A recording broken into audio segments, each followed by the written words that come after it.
محمد صلی علی رسولہ الکریم اما بعد فاعوذ باللہ من الشیطان الرجیم بسم اللہ الرحمن الرحیم رب اشرح لی صدری ویسر لی امری واحلل عقدۃ من لسانی یفقہوا قولی ربی یسر ولا تعسر وتمم بالخیر۔ قرآن چھوڑنے میں جو چیزیں آتی ہیں ان میں ایک چیز قرآن کے ذریعے علاج کرنا ہے۔ انسان اپنے دوست کے دین پر ہوتا ہے، اس پر کوئی دیکھے کہ اس کا دوست کون ہے، یعنی جب دوستیاں کرے تو یہ دیکھنا چاہیے دوستی ہم کس کے ساتھ کر رہے ہیں، کیسے لوگ ہیں۔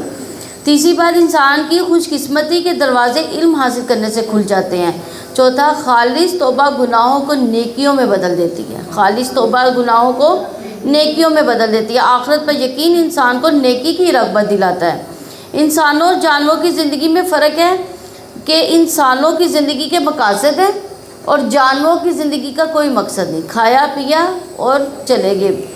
ہر پیغمبر ایک ہی پیغام تھا کہ لوگوں صرف ایک اللہ کی عبادت کرو اور اسی سے ڈرو، یعنی ہر پیغمبر کا کیا پیغام رہا ہے؟ ایک اللہ تعالیٰ کی عبادت کرو، اور کچھ نہیں ان کا پیغام رہا۔ ہر کام اپنی مرضی اور خواہش سے کرنا خواہش کو الہ بنانا ہے، یعنی اگر ہم اپنی خواہش کے پیچھے چلتے رہیں گے تو اس کا مطلب ہے ہم نے اپنی خواہش کو اپنا معبود بنا لیا۔ قرآن سمجھنے کے لیے عربی زبان جاننا ضروری ہے۔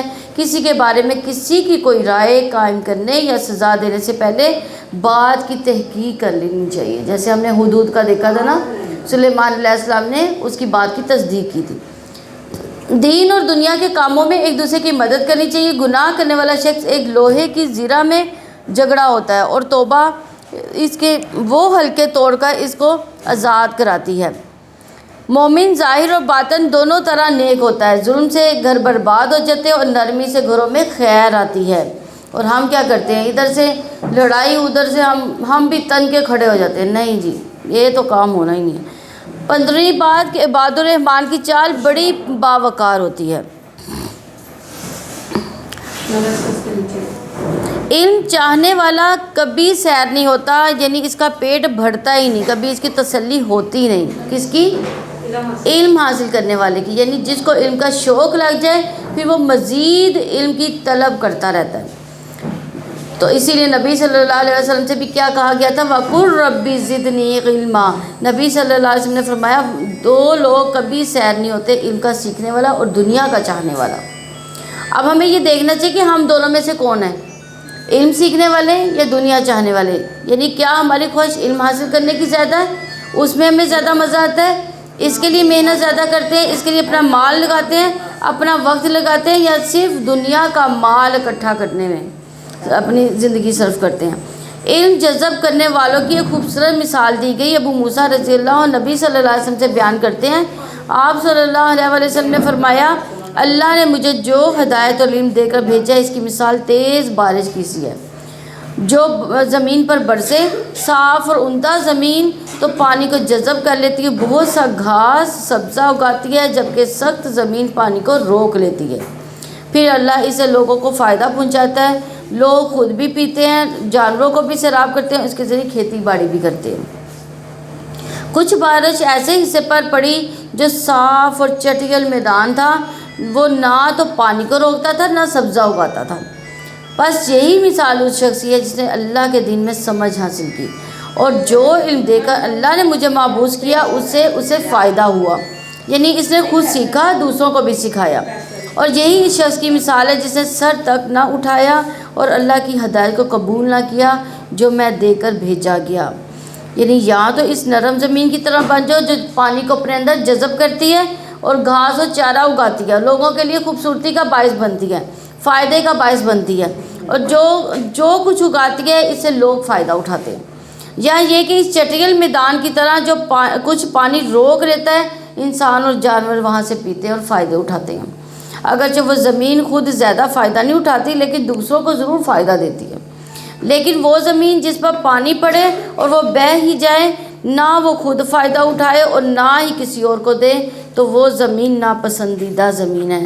تو ہمیں دیکھنا یہ چاہیے کہ ہم ان میں سے کس چیز پر بیٹھے ہیں، یعنی ہم خود کیا مطلب کسی کو فائدہ دے رہے ہیں یا نہیں، یا دوسروں سے فائدہ اٹھا رہے ہیں۔ یا دوسروں کو بھی پہنچا رہے ہیں، یا صرف سیکھ کر دوسروں کو ہی سکھا رہے ہیں اور خود عمل نہیں کر رہے، یا یہ کہ وہ خود سیکھتے ہیں اور نہ کسی اور کو سکھاتے ہیں۔ تو اللہ سبحانہ تعالیٰ ہمیں سب سے زیادہ نفع مند علم عطا فرمائے۔ 20واں پارہ، امن خلق السماوات والارض وانزل لكم من السماء ماء فانبتنا به حدائق ذات بهجة ما كان لكم ان تنبتوا شجرها أإله مع الله بل هم قوم يعدلون۔ کیا وہ شریک بہتر ہے یا وہ جس نے آسمان و زمین کو پیدا کیا اور تمہارے لیے آسمان سے پانی اتارا، پھر ہم نے اس سے رونق والے باغات اگائے، تمہارے بس میں نہ تھا کہ تم اس کے درختوں کو اگاتے۔ یہ کیا اللہ تعالیٰ کے ساتھ کوئی اور معبود ہے؟ بلکہ وہ راستے سے ہٹ رہے ہیں۔ یعنی تو اللہ سبحانہ تعالیٰ کائنات کی نشانیوں کے ذریعے اپنی الوہیت کو اپنے الہ ہونے کا ثبوت دے رہے ہیں کہ اصل معبود کون ہے؟ اللہ تعالیٰ۔ تو عبادت کس کی ہونی چاہیے؟ اللہ تعالیٰ کی، جس نے ان سب چیزوں کو پیدا کیا۔ جس نے کس کو پیدا کیا؟ آسمان زمین بنائی، آسمانوں کی مخلوقات بنائی، زمین پر طرح طرح کی مخلوقات پیدا کی، پھر آسمان سے پانی برسایا، پھر اس کے ذریعے باغات اگائے جس میں طرح طرح کے پھل اور پھول ہیں۔ یہ سب تمہارے بس میں نہ تھا۔ کیا ہم یہ پیدا کر سکتے ہیں؟ کیا آسمان بنانا کسی کے بس میں ہے؟ کیا زمین بنانا کسی کی ہمت ہے؟ یا زمین پر یہ درخت اگانا اگر اللہ نہ چاہتا تو؟ بہت دفعہ ایسا ہوتا ہے کہ ہم درخت لگاتے ہیں، سارے اسباب بھی مہیا کرتے ہیں، لیکن درخت بڑھتے نہیں، جل جاتے ہیں۔ تو وہی بڑھتے ہیں، وہی پھلتے پھولتے ہیں جن کو اللہ تعالیٰ چاہتا ہے۔ تو یہ ساری چیزیں اس بات کی دلیل ہے کہ صرف اللہ ہی خالق ہے، مالک ہے، رازق ہے، اس لیے وہی دراصل الہ بھی ہے، وہی معبود بھی ہے۔ کیا اللہ کے ساتھ کوئی اور بھی اس کا کام میں شریک ہے؟ نہیں، بلکہ یہ لوگ نا انصافی سے کام لے رہے ہیں کہ خالق تو وہ، رازق تو وہ، پھر انسان اس کو چھوڑ کے دوسروں کی عبادت کرے، غیروں کی عبادت کرے۔ تو یہ الہ کا لفظ جو ہے بار بار یہاں دہرایا جائے گا۔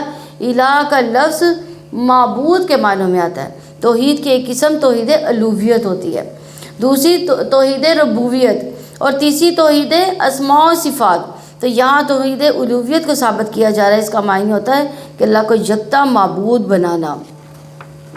اور اس بات کو اچھی طرح یاد رکھنا چاہیے کہ اللہ کے سوا کوئی الہ نہیں، تمہارا الہ ایک الہ ہے، اس کے سوا کوئی الہ نہیں، وہ نہایت مہربان بڑا رحم والا ہے۔ تو جو خالق ہے وہی دراصل عبادت کا مستحق ہے۔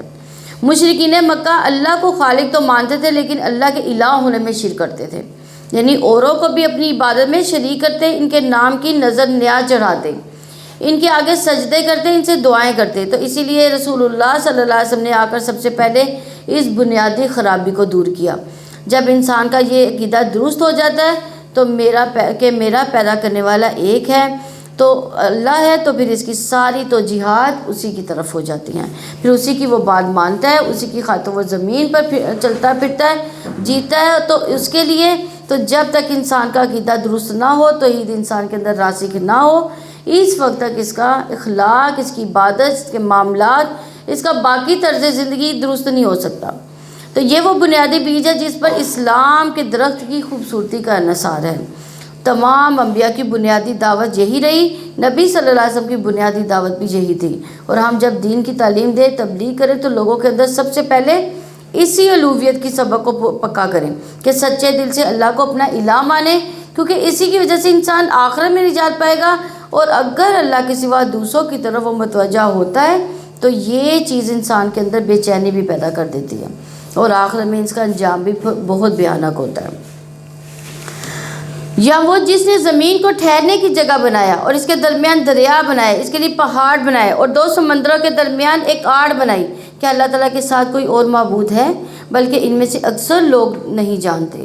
اور اب آپ جانتے ہیں کہ زمین ہر دم حرکت کر رہی ہے، دوہری حرکت ہو رہی ہے، یعنی مسلسل خلا میں بھی فلوٹ ہو رہی ہے، اس کے باوجود ہم پرسکون طریقے سے بیٹھے ہوئے ہیں، سوتے ہیں، جاگتے ہیں، چلتے پھرتے ہیں اس زمین پر۔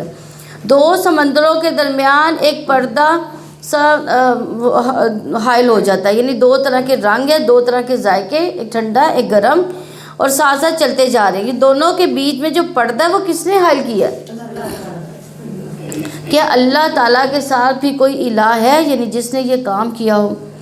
یا وہ جو بے قرار کی دعا قبول کرتا ہے جب وہ اسے پکارتا ہے اور وہ تکلیف دور کرتا ہے اور تمہیں زمین کا جانشین بناتا ہے؟ کیا اللہ تعالیٰ کے ساتھ کوئی اور معبود ہے؟ تم بہت کم نصیحت حاصل کرتے ہو. یعنی انسان کے اوپر آنے والی تکلیف کو دور کرنے والا بھی وہی ہے. اسی طرح زمین پر اس نے تمہیں باری باری پیدا کیا. سوچیے اگر آدم علیہ السلام ابھی زندہ ہوتے اور اس کے بعد جتنی بھی جنریشن کٹھی زندہ رہتی تو اب کیا حال ہو رہا ہوتا.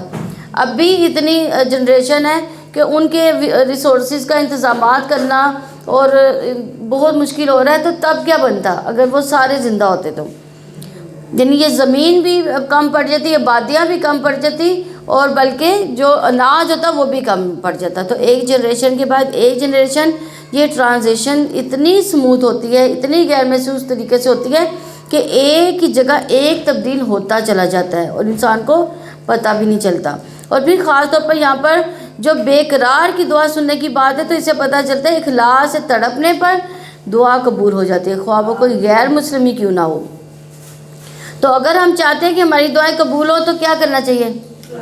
تڑپ کر دعا کرنی چاہیے. یعنی اللہ سبحانہ تعالیٰ نے یہاں ایک طرف سے ضمانت دی کہ ایک خبر دی ہے کہ اگر لاچار اسے پکارے گا تو وہ اس کی پکار قبول کرے گا. یعنی جب اخلاص آتا ہے انسان کے اندر تو تڑپ آتی ہے، تو انسان سب سے کٹ جاتا ہے، سارے شریک بھول جاتے ہیں، صرف ایک اللہ کو یاد کرنا باقی رہتا ہے. اور پھر انسان اسی کی پناہ چاہتا ہے، اسی کی مدد چاہتا ہے. تو اس سے پتہ چلتا ہے کہ اخلاص جو ہے وہ بہت ہی ویلیبل اور میزان میں بھاری چیز ہے. اور یہ اخلاص کسی کی بھی طرف سے ہو اللہ تعالیٰ کو بہت پسند ہے. کوئی اللہ تعالیٰ کا اطاعت گزار ہو یا نافرمان. یعنی اگر ہمیں یہ احساس بھی ہو کہ ہم بہت نیک نہیں ہیں، ہم تو گناہ گار ہیں، ہماری دعا نہیں سنتا، تو اسے اگر وہ اپنے اخلاص اپنے اندر پیدا کر لے گا، تڑپ پیدا کر لے گا، رو رو کر گڑ گڑا کر دعا مانگے گا تو انشاءاللہ اللہ تعالیٰ آپ کی ضرور سنے گا. کیونکہ جب کوئی اللہ کو پکارتا ہے تو کہتا ہے تو ہی میرا اللہ ہے، تیرے سوا کہاں جاؤں، کوئی اور نہیں میری مدد کرنے والا، میری ساری توقعات امیدیں تجھ ہی پر ہیں، میرا بھروسہ توکل تجھ پر ہے، تو نہیں کرنا ہے. تو پھر جب ہم کہتے ہیں تو نہیں کرنا ہے تو یہی اخلاص ہے. تو ہم سب سے کٹ جاتے ہیں، صرف ایک اللہ تعالیٰ سے ہو کر مانتے ہیں. یا وہ جو تمہیں خشکی اور سمندر کے اندھیروں میں راستہ دکھاتا ہے اور جو اپنی رحمت کے آگے ہواؤں کو خوشخبری بنا کر بھیجتا ہے. کیا اللہ تعالیٰ کے ساتھ اور کوئی معبود ہے؟ اللہ تعالیٰ بہت بلند اور برتر ہے اس سے جو وہ شریک کرتے ہیں. یا وہ جو تخلیق کی ابتدا کرتا ہے پھر اس کا آدھا کرتا ہے، آدھا کا مطلب دوبارہ پیدا کرتا ہے.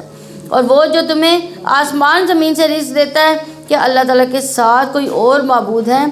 آپ کہہ دیں لاؤ اپنی دلیل اگر تم سچے ہو.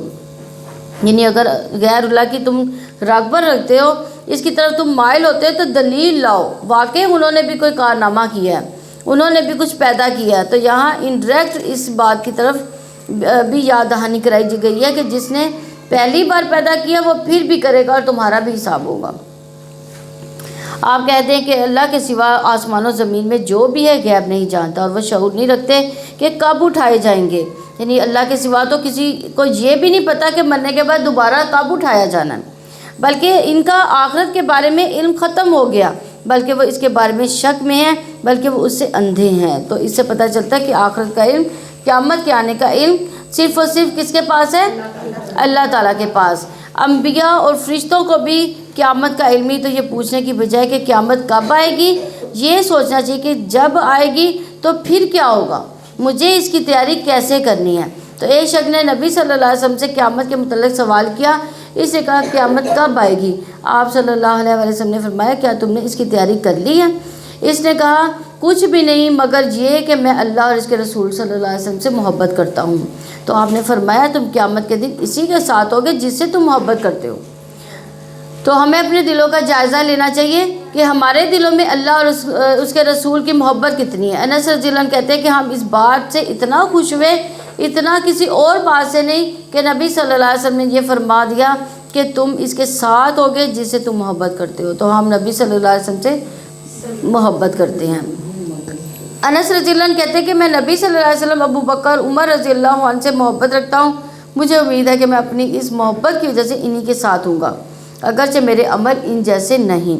اصل میں انسان جس سے محبت کرتا ہے اس کو اپنا آئیڈیل بنا لیتا ہے اور پھر اس جیسا لاشعوری طور پر بننے کی کوشش کرتا ہے، یعنی قدرتی طور پر۔ مثلاً آپ کو کسی کی قرات پسند ہے تو آپ کیا کریں گے؟ اس کی رات کی کاپی کریں گے نا، یعنی اس جیسا بننے کی کوشش کرتے ہیں۔ تو جس سے محبت ہوتی ہے یا جس کی چیز پسند آتی ہے تو ہم اسی جیسا بننے کی کوشش کرتے ہیں۔ اور جن لوگوں نے کفر کیا انہوں نے کہا کیا جب ہم اور ہمارے باپ دادا مٹی ہو جائیں گے تو کیا واقعی ہم ضرور قبروں سے نکالے جانے والے ہیں؟ یعنی وہ آخرت پر ایمان نہیں رکھتے، دوبارہ پیدا ہونا انہیں ایک مشکل کام نظر آتا ہے۔ اور بلا شبہ یقیناً ہمیں اور اس کے پہلے ہمارے باپ دادا کو بھی وعدہ دیا گیا تھا، یہ محض پہلے لوگوں کی فرضی کہانیاں ہیں۔ آپ کہتے ہیں کہ زمین میں چلو پھرو، پھر دیکھو کہ مجرموں کا کیسا انجام ہوا، اور آپ ان پر غم نہ کریں اور نہ آپ تنگی میں ہو اس سے جو وہ بری تدبیریں کرتے ہیں، اور وہ کہتے ہیں کہ یہ وعدہ کب پورا ہوگا اگر تم سچے ہو۔ آپ کہتے ہیں ہو سکتا ہے کہ جس سے تم جلدی مانگتے ہو اس کا کچھ حصہ تمہارے پیچھے آئے، اور یقیناً آپ کا رب لوگوں پر بڑے فضل والا ہے لیکن ان میں سے اکثر شکر ادا نہیں کرتے۔ اور یقیناً آپ کا رب جانتا ہے جو ان کے سینے میں چھپاتے ہیں اور جو ظاہر کرتے ہیں، اور آسمان زمین میں کوئی غیب چیز نہیں مگر وہ ایک واضح کتاب میں ہے، یعنی لوح محفوظ میں لکھی جا چکی ہے کہ اللہ سبحانہ تعالیٰ نے ہر چیز کا ریکارڈ رکھا ہوا ہے، یعنی ہر چیز کا حساب رکھا ہوا ہے۔ حساب کیوں ہے؟ یعنی دو طرح کا معاملہ کرتے ہیں اللہ تعالیٰ کہ ایک حساب کو آپ جیسے ہم لوگ لکھ لیتے ہیں، ایک حساب کو آپ چھوڑ دیتے ہیں، یعنی بعض کا ایسے ہوتا ہے نا، ہم بھی حساب کتاب رکھتے ہیں چیزوں کا، تو ایک حساب کتاب ہم لکھ لیتے ہیں، ایک کو چھوڑ دیتے ہیں۔ تو کس کو لکھ کر رکھتے ہیں؟ جس کو آپ نے فالو اپ کرنا ہوتا ہے۔ تو یہ سب کچھ جو لکھا ہوا ہے اس کا مطلب ہے ان چیزوں کو دوبارہ پیدا کیا جائے گا تو پھر ان سے حساب کتاب ہوگا، اس لیے اس کا ریکارڈ رکھا گیا ہے۔ یقیناً یہ قرآن بنی اسرائیل پر بہت سی ان چیزوں کو بیان کرتا ہے جن کے بارے میں وہ اختلاف کرتے ہیں، اور بے شک وہ مومنوں کے لیے یقیناً ہدایت اور رحمت ہے۔ یعنی اللہ کی کتاب کی یہاں پہ تعریف بیان کی جا رہی ہے، وَإِنَّهُ لَهُدًى وَرَحْمَةً لِّلْمُؤْمِنِينَ، یا مومنین کے لیے کیوں ہدایت ہے اور مومنوں کے لیے کیوں رحمت ہے؟ مومنوں کو کیوں خاص کیا گیا؟ اس لیے کہ اس کی ہدایت سے، اس کی رحمت سے مومن ہی فائدہ اٹھاتے ہیں، ورنہ تو یہ کتاب سارے جہان والوں کے لیے آئی ہے، لیکن جو اسے ایمان نہیں رکھتا اس پر اور اسے ہدایت حاصل نہیں کرتا تو اس پر ایمان کا تقاضا یہ ہے کہ ہم اسے رہنمائی حاصل کریں۔ یقیناً آپ کا رب اپنے حکم سے ان کے درمیان فیصلہ کرے گا اور وہی سب پر غالب، سب کچھ جاننے والا ہے۔ چنانچہ آپ اللہ تعالیٰ پر بھروسہ رکھیں، یقیناً آپ واضح حق پر ہیں۔ یقیناً آپ مردوں کو نہیں سنا سکتے اور نہ ہی آپ بہروں کو اپنی پکار سنا سکتے ہیں جب وہ پیٹ پھیر کر پلٹ جاتے ہیں۔ تو یہاں کس کو مردہ اور بہرا قرار دیا گیا؟ جو حق بات سننے سے غافل ہے، یعنی آپ اس شخص کو جو مر چکا ہے، یعنی جس کا دل بھی مردہ ہے، جس پر کوئی بات اثر نہیں کرتی، آپ اس کو سنا نہیں سکتے، آپ جتنا بھی بول رہے ہیں اس کو سمجھ نہیں آئے گی۔ تو نیند کی حالت میں انسان کچھ نہیں سنتا تو مرنے کے بعد کیسے سن سکتا ہے؟ اسی طرح بہرا اگر سامنے دیکھ رہا ہو تو وہ ہونٹوں کی جنبش سے یا اشاروں سے بات سمجھ لیتا ہے اگر اس کو سنائی نہ بھی دے رہا ہو، لیکن جو بہرا منہ موڑ کر جا رہا ہو آپ اس کو جتنی چاہیں آوازیں دے لیں وہ نہیں سنے گا۔ تو یہاں کفار کے دلوں کو مردہ اور بہروں سے تعبیر کیا گیا ہے کہ ان پر وحی الہی کا کوئی بات ان پر اثر نہیں کرتی تھی۔ پیغمبر ان کی ہر طرف سے ان کو سناتے تھے لیکن اس کی کچھ بھی سمجھ میں نہیں آتا تھا ان کی، اور نہ آپ اندھوں کو ان کی گمراہی سے راستہ دکھانے والے ہیں، آپ صرف انہیں سنا سکتے ہیں جو ہماری آیات پر ایمان لاتا ہے، چنانچہ وہی فرما بردار ہیں۔ یعنی جو حق دیکھنے سے بہرے ہیں، گونگے ہیں، اندھے ہیں، آپ ان کو کچھ بھی نہیں سنا سکتے۔ جو حق دیکھ سکتا ہے اور سن سکتا ہے فہم مسلمون، تو وہی فرما بردار ہیں، پھر وہ اپنے آپ کو سر تسلیم خم کر دیتے ہیں، سرنڈر کر دیتے ہیں اللہ کے آگے۔ اور جب ان کو بات واقعہ ہو جائے گی تو ہم ان کے لیے زمین سے ایک چلنے والا جانور نکالیں گے جو ان سے کلام کرے گا کہ یقیناً فلاں لوگ ہماری آیات پر یقین نہیں رکھتے۔ یعنی یہ جب زمین میں اتنی گمراہی پھیل جائے گی کہ لوگ حق کو قبول کرنا بالکل ہی چھوڑ دیں گے، امر بالمعروف و نہی عن المنکر کا کام چھوڑ دیں گے تو انسانوں کے اندر سے خیر نکل جائے گی۔ تو اس کام کے لیے اللہ تعالیٰ ایک جانور زمین پر نکالیں گے، وہ لوگوں سے بات کرے گا، وہ لوگوں کو سمجھائے گا۔ اس طرح ایک روایت میں آتا ہے کہ وہ لوگوں کو کچھ نشان بھی لگا دے گا۔ ابو امامہ رضی اللہ عنہ سے مروی ہے کہ نبی صلی اللہ علیہ وسلم نے فرمایا دابت الارض کا خروج ہوگا تو وہ لوگوں کے منہ پر نشان لگا دے گا، وہ اس نشان کے ساتھ ہی زندہ رہیں گے۔ یہاں تک کہ ایک آدمی کوئی اونٹ خریدے گا تو کوئی شخص سے پوچھے گا یہ اونٹ تم نے کس سے خریدا، تو وہ جواب دے گا کہ یہ میں نے اس شخص سے خریدا جس کے منہ پر نشان لگا ہوا ہے، یعنی مخصوص قسم کے لوگ۔ یعنی ہو سکتا ہے کہ یہ وہ لوگ ہوں جو اللہ کی اطاعت نہ کرنے والے ہوں، یا تو ان کے اوپر ایک نشان بھی لگا دے تو پھر لوگ انہیں ان کے نشان سے پہچانیں گے۔ تو احادیث سے اس کی بہت تفصیلات نہیں ملتی کہ یہ قیامت کی نشانیوں میں، بس اتنا ضرور ملتا ہے کہ یہ قیامت کی نشانیوں میں سے نشانیاں کہ اللہ تعالیٰ بندوں پر ایک حجت تمام کر دے گا۔ اور جس دن ہم ہر امت میں سے ان لوگوں کا ایک گروہ جمع کریں گے جو ہماری آیات کو جھٹلاتے ہیں، پھر ان کی قسمیں بنائی جائیں گی، یعنی ایک جیسے لوگ اکٹھے کیے جائیں گے، یہاں تک کہ جب وہ آ جائیں گے تو اللہ تعالیٰ فرمائے گا کیا تم نے میری آیات کو جھٹلا دیا، حالانکہ تم نے اپنے علم سے ان کا احاطہ ہی نہ کیا تھا، یا پھر کیا جو تم کیا کرتے تھے۔ یعنی آج بھی آپ دیکھیں کہ بہت سے لوگ مسلمان ہیں لیکن وہ قرآن کی کچھ آیتوں کے اوپر اعتراض کرتے ہیں کہ حکمت کو نہیں جانتے، مصلیحت نہیں جانتے کہ ایسا کیوں ہے، کہ یہ کم علمی کی بنا پر ہوتا ہے۔ اس میں ایک مسئلہ تقدیر کا بھی ہے کہ اکثر لوگ اس بارے میں پریشان رہتے ہیں، اس بارے میں نعوذ باللہ کہ اللہ تعالیٰ پر الزام بھی لگاتے ہیں، کہ ناراضگی کا اظہار بھی کرتے ہیں کہ اللہ تعالیٰ بے گناہوں کو کیوں مارنے دیتا ہے، یعنی مرنے دیتا ہے، یا ظالموں کو ظلم کیوں کرنے دیتا ہے، یا پھر سب کچھ لکھا ہوا ہے تو پھر ہماری چوائس کہاں رہ جاتی ہے، وغیرہ وغیرہ۔ اس طرح کے جو سوالات ہوتے ہیں یہ سب باتیں لا علمی، کم علمی کی بنا پر ہوتی ہیں۔ سب سے بڑی بات تو یہ کہ اگر ہم کسی چیز کو نعوذ باللہ اللہ کا ظلم سمجھتے ہیں تو پہلی بات ہے کہ اللہ سبحانہ تعالیٰ اپنے بارے میں قرآن مجید میں واضح طور پر کہتا ہے وَمَا أَنَا بِظَلَّامٍ لِّلْعَبِيدِ کہ میں بندوں پر ہرگز ظلم کرنے والا نہیں ہوں۔ تو اگر آپ قرآن کو مانتے ہیں تو قرآن کو آپ بتا رہے ہیں، قرآن بتا رہا ہے کہ وہ ظلم نہیں کرتا، تو یہ تو اس نے ظلم نہیں کیا بندوں پر، یہ تو بندے ایک دوسرے پر ظلم کرتے ہیں۔ پھر آپ دیکھیے دوسرا سوال یہ کرتے ہیں کہ اللہ تعالیٰ ہے تو پھر ظلم ہونے کیوں دیتا ہے؟ یہ بھی اس بات کی دلیل ہے کہ ہمیں نہیں معلوم کہ اللہ تعالیٰ کیسا ہے، اس کا علم کیسا ہے، اور وہ کچھ بندوں کو کیوں مہلت دے دیتا ہے وہ اپنی حدیں پار کر جائیں۔ جن پر ظلم ہوتا ہے ان کے لیے اس نے کیا تیار کر رکھا ہے، یہ سب باتیں بھی ہمیں نہیں معلوم تھی، کم علمی کی وجہ سے ہم اللہ تعالیٰ پہ اعتراض کرتے تھے۔ تو یہ سب سے پہلے تو یہ جاننے کی ضرورت ہے کہ کیا ہمیں کسی بھی واقعے کا کلی طور پر ان کی وجوہات کا پتہ ہے۔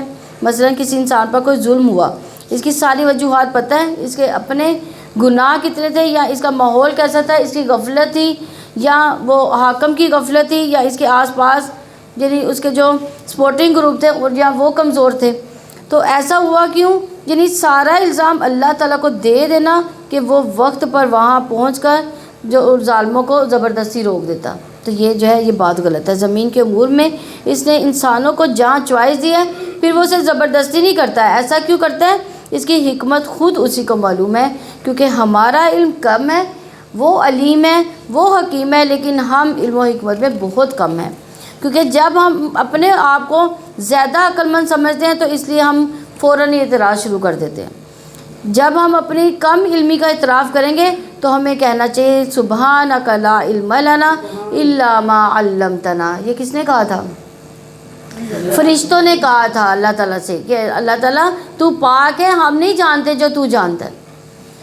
تو ہمیں بھی کیا کہنا چاہیے؟ تمام مسئلوں کے حل میں یہی کہنا چاہیے کہ اللہ تعالیٰ جانتا ہے، ہم نہیں جانتے، اللہ تعالیٰ پاک ہے، اور ان پر بات واضح ہو جائے گی اس کے بدلے جو انہوں نے ظلم کیا، چنانچہ وہ کچھ نہ بولیں گے۔ کیا انہوں نے نہیں دیکھا کہ یقیناً ہم نے رات بنائی تاکہ لوگ اس میں آرام کریں اور دن کو دکھلانے والا بنایا، واقعی اس میں یقیناً بہت سی نشانیاں ہیں ان لوگوں کے لیے جو ایمان لاتے ہیں۔ یعنی اگر لوگ غور و فکر کریں تو دن اور رات کے آنے جانے میں بہت سے سبق ہیں، اور جس دن سور میں پھونک مار دی جائے گی تو سب گھبرا اٹھیں گے، اور آسمانوں میں ہے جو زمین میں ہے مگر وہ جسے اللہ تعالیٰ چاہے، اور سب اس کے پاس ذلیل ہو کر چلے آئیں گے۔ یعنی ایک سور میں جب سور پھونک دیا جائے گا جس میں ایسا گھبراہٹ طاری ہو جائے گی انسانوں پر، اور یہ پہلی آواز پر ہوگا، اور ہر انسان کے اندر شدید خوف اور گھبراہٹ پیدا ہوگی۔ پھر دوسری دفعہ سور کو کہتے ہیں نفخۃ الصاعق، یہ نفخہ جس کے بعد سب ہلاک ہو جائیں گے، سب مر جائیں گے۔ پھر نفخۃ البعث ہوگا جس کے بعد سب دوبارہ اٹھ جائیں گے، اور آپ پہاڑوں کو دیکھیں گے، آپ انہیں جمع ہوا گمان کرو گے، حالانکہ وہی بادلوں کے چلنے کی طرح چل رہے ہوں گے۔ یہ اللہ تعالیٰ کی کاریگری ہے جس نے ہر چیز کو خوب مضبوط بنایا۔ یقیناً وہ خوب باخبر ہے اس سے جو تم کرتے ہو۔ جو شخص نیکی لے کر آئے گا تو اس کے لیے اس سے بہتر ہے، اور وہ اس دن گھبراہٹ سے عمل میں ہوں گے۔ جس کو اللہ چاہے اس گھبراہٹ سے بچا لے گا تو یہ کون ہوں گے؟ جو نیک کام کرنے والے ہوں گے۔ اور یہ یاد رکھیے گا کہ اللہ کا ثواب بندے کے عمل سے کہیں زیادہ ہے۔ یعنی نیکی کرنے کا فائدہ کیا ہے کہ اس سے بہتر بدلہ ملے گا، پلس یہ کہ اس دن کی گھبراہٹ سے امن میں ہوں گے۔ اور ہم سب کو قیامت کے واقعات پڑھ کر بڑی پریشانی ہوتی ہے، بڑی فکر لگتی ہے، بہت تنہائی سے محسوس ہوتی ہے، گھبراہٹ ہوتی ہے، کچھ سمجھ نہیں آتا کہ کیا ہوگا، اس گھبراہٹ سے بچنے کے لیے کیا کریں گے۔ تو یہاں آپ دیکھیے کہ قرآن کی آیت سے ہمیں پتہ چلتا ہے کہ نیکیاں کرنا اس گھبراہٹ کو دور کر دے گا۔ جب اپنے بھی ساتھ چھوڑ جائیں گے، دوست، رشتہ دار، اولاد، والدین، کوئی بھی نہیں پوچھے گا، تو انسان کے ساتھ اس کا اپنا عمل ہوگا۔ تو اس لیے ہم سب کو اچھے اعمال کی فکر کرنی چاہیے، اور اس میں آگے سے آگے بڑھتے چلے جانا چاہیے۔ جو آج کر رہے ہیں اتنا ہی کافی نہ سمجھنا چاہیے، اس سے بہتر کی تلاش میں نکلنا چاہیے، بہتر سے بہتر نیک عمل کریں۔ تو بندے کے عمل کو اس کے ذکر سے، یعنی جو نیک عمال ہے اللہ کا ثواب بہتر ہے، یعنی صرف برابر نہیں دیا جائے گا، بہتر اور زیادہ دیا جائے گا، یعنی ایک نیکی کا بدلہ ایک نیکی نہیں ہوگی۔ اسی طرح اللہ تعالیٰ کی رضا بندے کے عمل سے کہیں زیادہ ہوگی۔ اور یہ بھی پتہ چلتا ہے کہ اللہ تعالیٰ بندے کو ثواب کئی گنا بڑھا کر دے گا۔ ایک نیکی کے بدلے کتنی نیکیاں ہوں گی؟ 10 تو لازماً ہوں گی، اس سے بڑھ کر جتنی بھی ہو جائیں، لیکن اس سے بھی زیادہ ان کو بڑھا دیا جائے گا۔ جتنا زیادہ اخلاص ہوگا، جتنا زیادہ کام اللہ تعالیٰ کے لیے ہوگا۔ اور پھر آپ دیکھیے کہ اللہ تعالیٰ کا کتنا فضل و کرم ہے کہ ہم تھوڑی دیر کام کرتے ہیں، فرشتے دن رات تسبیح کرتے رہتے ہیں، پھر بھی وہ تھکتے نہیں، دم نہیں لیتے، لیکن اس کا کوئی اجر نہیں ملے گا۔ وہ پوری زندگی بھی تسبیح کرتے رہے تو ان کی نیکی نہیں لکھی گئی، لیکن انسان ایک دفعہ سبحان اللہ کہہ دے، ایک دفعہ الحمدللہ کہہ دے تو میزان بھر جاتا ہے۔ کتنا احسان ہے یہ ہم پر اللہ تعالیٰ کا۔ پھر بھی اگر ہم اس کے ذکر کی طرف نہ آئے، اس کے شکر کی طرف نہ آئے اور اس کی عبادت نہ کریں تو پھر خود ہی خسارے میں ہیں۔ تو ہر نیکی کا کئی گنا بدلہ دیا جائے گا۔ نبی صلی اللہ علیہ وسلم نے فرمایا، جس نے مسلمانوں کے راستے سے تکلیف دہ چیز ہٹا دی کہ وہ ان کو بودر کرے گی، اٹک جائیں گے، گر جائیں گے اور کچھ نہیں ہو تو اپنے جوتے ہی ڈھنگ کی جگہ پر اتار کر رکھنا، کیونکہ بعض لوگ تو دیر سے آتے ہیں تو غلط جگہ پہ جوتے بھی اتار دیتے ہیں۔ مسجدوں میں اکثر ایسے ہوتا ہے، غلط جگہوں پہ جوتے اتار دیے جاتے ہیں، کوئی جلدی سے بعد میں آتا ہے تو وہاں پہ گر بھی جاتا ہے۔ تو جس نے مسلمانوں کے راستے سے تکلیف دہ چیز ہٹائی، اللہ اس کے لیے نیکی لکھے گا، اور جس کے لیے اللہ نے نیکی لکھ دی تو اس کی وجہ سے وہ جنت میں بھی داخل ہو جائے گا۔ تو ہمیں نہیں پتہ کہ ہماری کون سی نیکی جس کو ہم نے بس ایسے ہی عادتاً میں جلدی سے کر دیا وہ ہمارے لیے جنت میں داخلے کا سبب بن جائے، کیونکہ بہت سے نیک کام کر کے ہمارے دماغ میں خلل بھی آ جاتا ہے کہ اب ہم بہت اچھے کام کر رہے ہیں، بہت نیک کام کر رہے ہیں، لیکن بعض کا ایسا ہوتا ہے بے دھیانی میں کوئی نیکی کا کام ہو جاتا ہے، ہو سکتا ہے اسی پر اجر اللہ تعالیٰ لکھ دے۔ تو ریاکاری جو ہے اگر دکھاوے کا کام ہوگا تو اس پہ جو ہے کوئی اجر نہیں ہوگا۔ نبی صلی اللہ علیہ وسلم نے فرمایا کہ نیکی کے چھوٹے سے کام کو بھی حقیر نہ سمجھو، خواہ وہ تمہارا اپنے بھائی کو مسکرا کر پیش آنا ہی کیوں نہ ہو۔ تو آپ کسی کو سلام کر رہے ہیں، کسی سے بات کر رہے ہیں تو اچھے سے بات کریں، خوشی سے، خوش اخلاقی سے، تو یہ چیز بھی انسان کے درجات کو بلند کرنے والی بات ہے۔ اور جو برائی لے کر آئے گا تو اس کے چہرے اوندھے منہ آگ میں ڈال دیے جائیں گے، تمہیں سزا نہیں دی جائے گی مگر وہی جو تم کیا کرتے تھے۔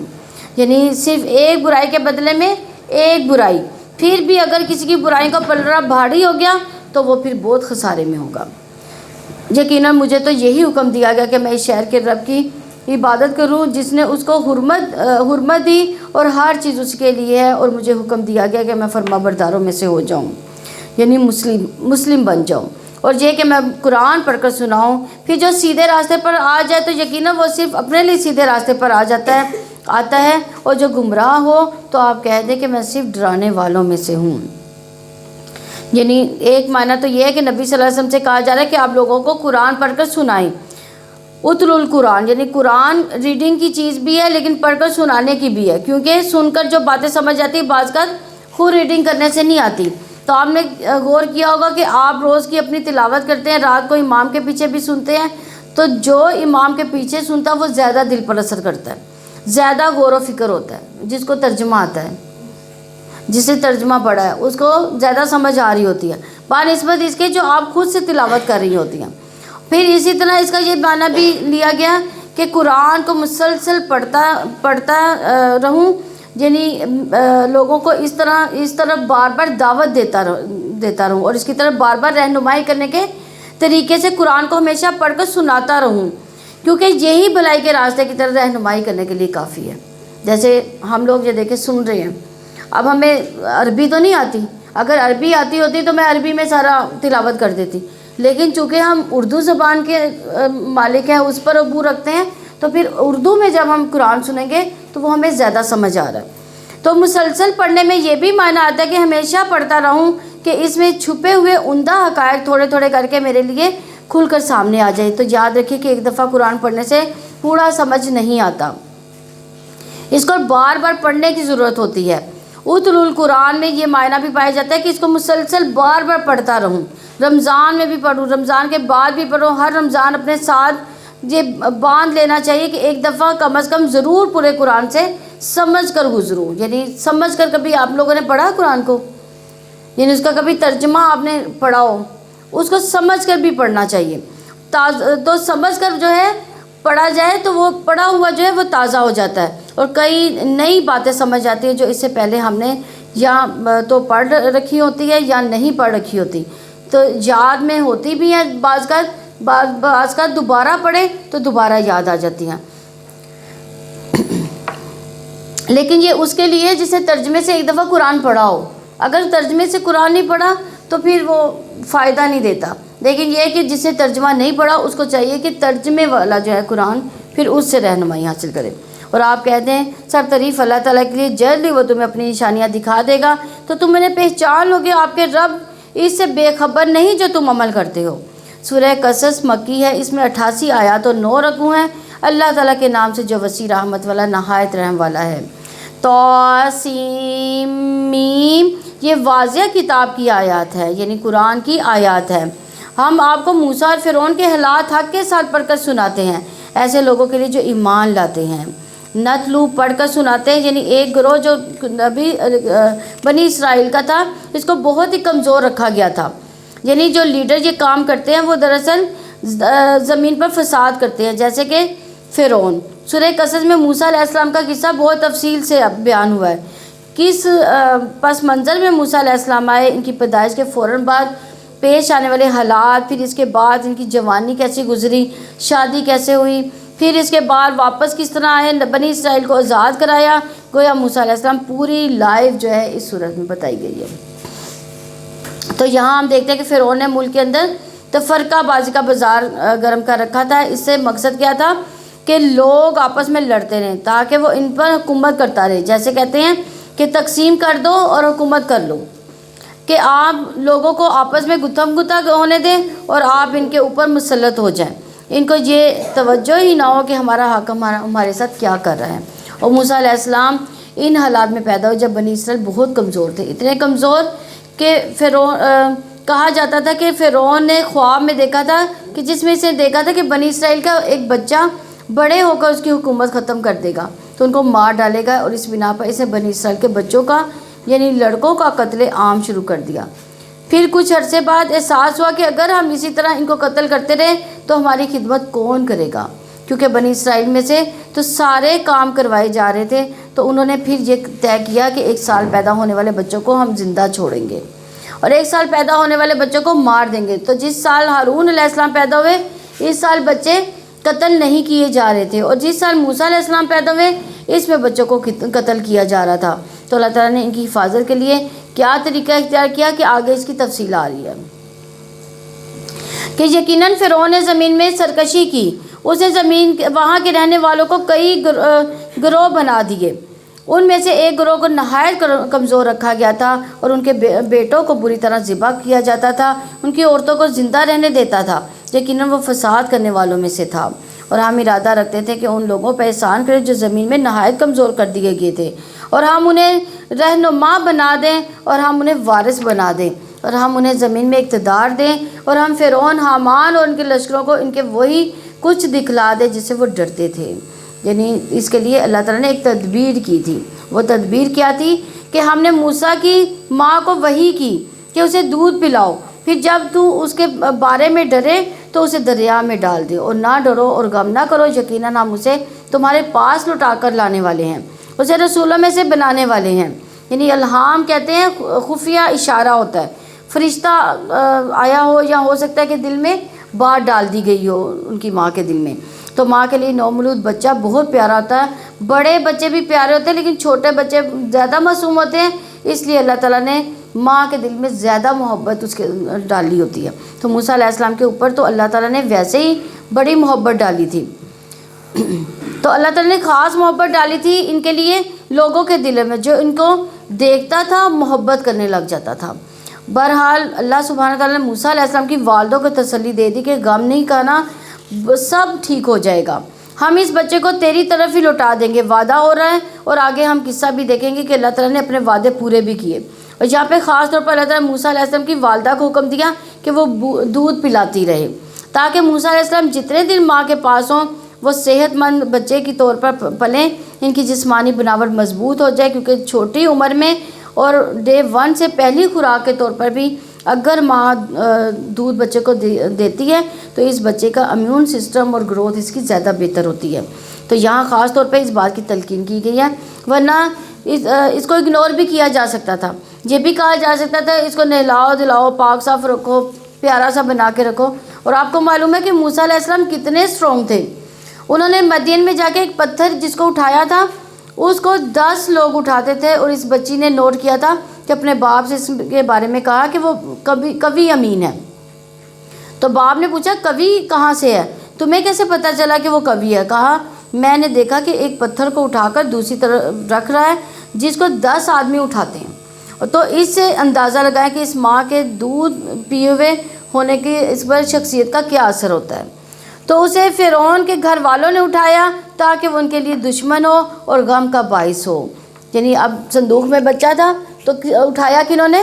فرعون کے گھر والوں نے. تو یقیناً فرعون اور حامان ان دونوں کے لشکر خطا کار تھے. یعنی اب بچہ وہاں سے فرعون کے کنارے پر جا پہنچا. روایات میں آتا ہے فرعون نے کہا تھا تمہاری تو آنکھوں کی ٹھنڈک ہے, میری نہیں. تو فرعون کی بیوی نے بہت اچھے طریقے سے بات کی, دیکھی اتنا مشکل کام کروا لیا اس نے کہ بنی اسرائیل کا بچہ جو ہے اس کو اپنا بچہ بنا لیا.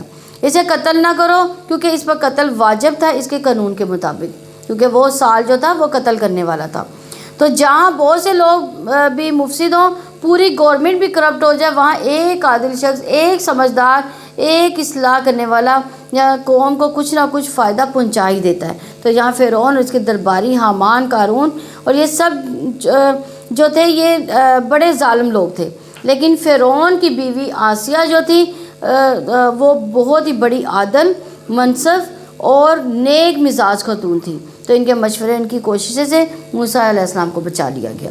اور فرعون کی بیوی نے کہا کہ میرے لیے آنکھوں کی ٹھنڈک ہے, تم اسے قتل نہ کرو, امید ہے کہ وہ ہمیں نفع دے دے یا ہم اسے بیٹا ہی بنا لیں. اور وہ سمجھتے نہیں تھے, اور موسیٰ کی ماں کا دل خالی ہو گیا, قریب تھا کہ وہ اسے ظاہر کر دیتی اگر یہ بات نہ ہوتی کہ ہم نے بند باندھ دیا اس کے دل پر تاکہ وہ مومنوں میں سے ہو جائے. یعنی اور موسیٰ علیہ السلام کی والدہ کا دل سخت بے قرار ہو گیا. بچہ جب اپنے سے جدا کیا برداشت نہیں کر پا رہی تھی. اور دوسرا فائدہ کیا کہ وہ موسیٰ علیہ السلام کو واپس ان کے پاس لوٹانے کے وعدے پر یقین کرنے والوں میں سے تھی. تو اللہ تعالیٰ امتحان میں ڈال رہا تھا کہ اس عورت کا یقین پختہ ہو. اور اس نے موسیٰ کی ماں سے کہا کہ اس کے پیچھے پیچھے جا. پس وہ اس کو ایک طرف سے دیکھتی رہے اور وہ شعور نہیں رکھتے تھے, اور ہم نے پہلے ہی اس پر دودھ پلانے والی کو حرام کر رکھا تھا. اور لڑکی نے کہا کہ کیا میں ایسے گھر والوں پر تمہاری رہنمائی کروں جو تمہارے لیے اس کی پرورش کرے گی. لڑکی کون تھی؟ بہن تھی ان کی, اور وہ اس کے لیے خیر خواہ ہوں. یعنی اس کی ماں نے اپنی بیٹی بھیجی تھی. تو ہم نے موسیٰ کو اس کی ماں کی طرف لوٹا دیا تاکہ اس کی آنکھ ٹھنڈی اور وہ غمگین نہ ہو, تاکہ وہ جان لے کہ اللہ تعالیٰ کا وعدہ سچا ہے, لیکن اس کے اکثر لوگ نہیں جانتے. یعنی کبھی اللہ تعالیٰ انسان کو ایسی چیز سے محروم کر دیتا ہے جس محرومی کو وہ برداشت نہیں کر پاتا. کیوں محروم کرتا ہے؟ تاکہ وہ آپ کو عطا کرے جو اس سے بھی بہتر ہو، اس کی تقدیر کے مسئلے سے ریلیٹ ہو۔ ایک بچہ فوت ہو جاتا ہے تو آپ کو نہیں پتہ کہ وہ بچہ بڑا ہو کر آپ کے لیے کتنی مصیبت بنے گا، اور اللہ کو پتہ وہ زیادہ حکمت والا ہے، تو وہ لے لیتا ہے بچہ اور پھر اس کے بدلے میں اور دے دیتا ہے۔ تو کبھی ایک چیز اس لیے لیتا ہے تاکہ بہتر چیز عطا کر سکے، اور وہ پھر لِتَعْلَمَ أَنَّ وَعْدَ اللَّهِ حق، جس طرح اللہ نے موسیٰ کی ماں کی طرف لوٹا دیا۔ تفصیلات آتی ہے کہ جس کے اندر جانے کی ضرورت نہیں۔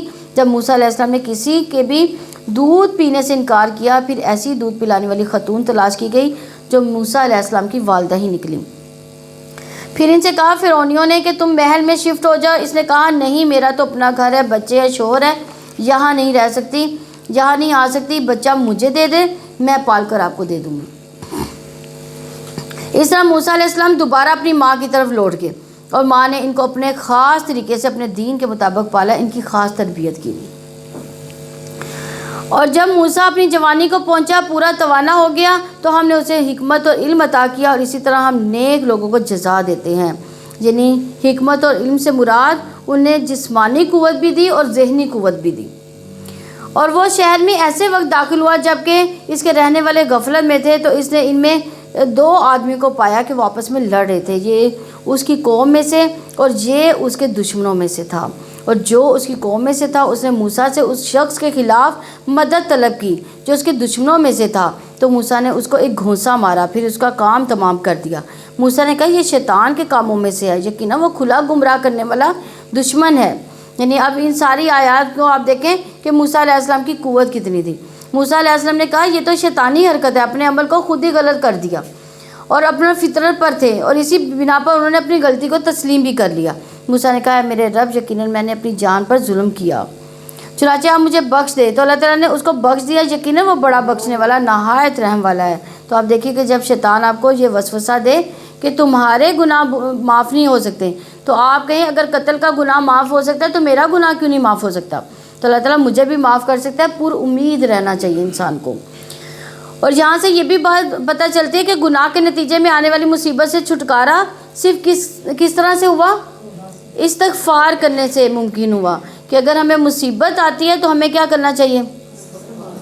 کثرت سے استغفار کرنی چاہیے۔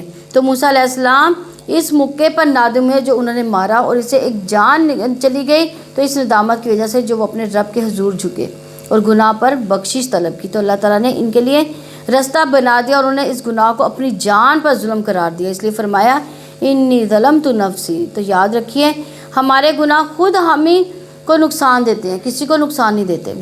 نبی صلی اللہ علیہ وسلم معصوم ہونے کے باوجود، گناہوں سے پاک ہونے کے باوجود دن میں 70 سے زیادہ مرتبہ استغفار کرتے تھے۔ کیا ہم نے کبھی کی؟ ہم کتنی دفعہ استغفار کرتے ہیں؟ ایک دفعہ تسبیح استغفار کی صبح کے ٹائم کیا کریں، ایک دفعہ مغرب کے ٹائم پہ کیا کریں۔ اس کو اپنا معمول بنا لیں، یہ صبح شام کے اذکار میں شامل ہے، اور اس کو ضرور اپنا معمول بنائیں، یہ بہت ضروری ہے، ہمیں کئی مشکلات سے یہ نجات دے گی۔ تو اللہ کے نبی صلی اللہ علیہ وسلم بھی اکثر یہ دعا کیا کرتے تھے، اے اللہ میرے ان گناہوں کو معاف فرما جو میں نے غلطی سے کیے، اور جو میں نے جان بوجھ کر کیے، اور جو میں نے چھپ کر کیے، اور جو میں نے اعلانیہ طور پر کیے، اور جو میں نے نادانی میں کیے، اور جو میں نے جانتے بوجھتے کیے۔ اسی طرح نماز میں بھی گناہوں سے بخشش کی دعا کرنی چاہیے۔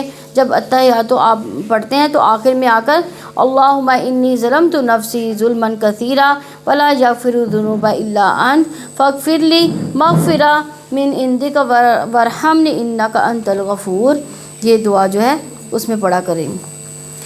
موسیٰ نے کہا اے میرے رب، اس وجہ سے کہ تو نے مجھ پر انعام کیا تو میں کبھی مجرموں کا مددگار نہیں بنوں گا۔ یہ ہے اللہ کا شکر ادا کرنا، آئندہ سے ایسی کوئی غلطی نہیں کروں گا۔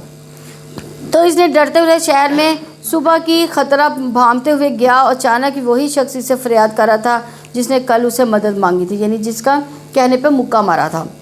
موسیٰ نے اس سے کہا یقیناً تم ضرور کھلے گمراہ ہو، یعنی تو وہی ہے جس نے کل مجھے بہکایا تھا اور آج پھر وہی کام کر رہا ہے۔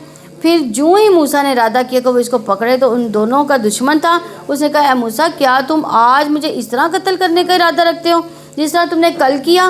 ایک شخص کو قتل کیا تم نے نہیں چاہتے، مگر یہ کہ زمین میں جابر بن جاؤ، اور نہیں تم ارادہ رکھتے کہ اصلاح کرنے والوں میں سے ہو جاؤ۔ اور ایک شخص شہر کے دور کے کنارے سے دوڑتا ہوا آیا، اس نے کہا اے موسیٰ، یقیناً سردار تیرے بارے میں مشورہ کر رہے ہیں کہ تجھے قتل کر دے، چنانچہ تو نکل جا، یقیناً میں تیرے لیے خیر خواہوں میں سے ہوں۔ کیونکہ موسیٰ علیہ السلام سے قتل کی خبر جو تھی وہ پھیل چکی تھی۔ پہلی دفعہ موسیٰ علیہ السلام کو قتل کرنے کا خطرہ ان کی پیدائش کے سال کی وجہ ہوا تھا، یعنی جب وہ پیدا ہوئے تھے تب ان کو اپنے قتل کا خطرہ تھا۔ اب یہ دوسری دفعہ ان کی زندگی میں مشکل آئی تھی۔ تو بعض اوقات ایسا بھی ہوتا ہے کہ انسان سوچتا ہے کہ بار بار مجھ پر ہی کیوں مصیبت آ رہی ہے۔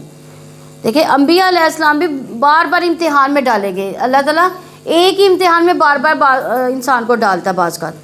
تو موسیٰ علیہ السلام بھی دیکھیں پہلے بھی قتل کے خطرے میں تھے، اب پھر قتل کے خطرے میں آ گئے۔ تو وہ وہاں سے ڈرتا ہوا سہمتا ہوا نکل پڑا۔ اس نے کہا اے میرے رب، آپ مجھے ظالم لوگوں سے نجات دے دیں، یعنی احتیاطی تدابیر بھی اختیار کی اور ساتھ میں دعا بھی کی، یعنی وہاں سے بھاگ بھی گئے۔ احتیاط یہ تھی نا کہ بھاگ جائیں، اور دعا کیا تھی کہ اللہ تعالیٰ سے دعا کی کہ تاکہ مجھے معافی ہو جائے۔ اور جب موسیٰ نے مدین کی طرف رخ کیا، اس نے کہا امید ہے کہ میرا رب سیدھی راہ کی طرف میری رہنمائی کرے۔ یعنی آپ دیکھ رہے ہیں کہ جہاں ہر مرحلے پر موسیٰ علیہ السلام اللہ تعالیٰ سے دعا کرتے رہ رہے ہیں، یعنی یہ مضبوط تعلق ہوتا ہے اللہ تعالیٰ سے۔ ہر چیز کس سے شیئر کرنی ہے؟ اللہ تعالیٰ سے۔ اللہ تعالیٰ سے سرگوشیاں کریں، اللہ تعالیٰ سے باتیں کریں۔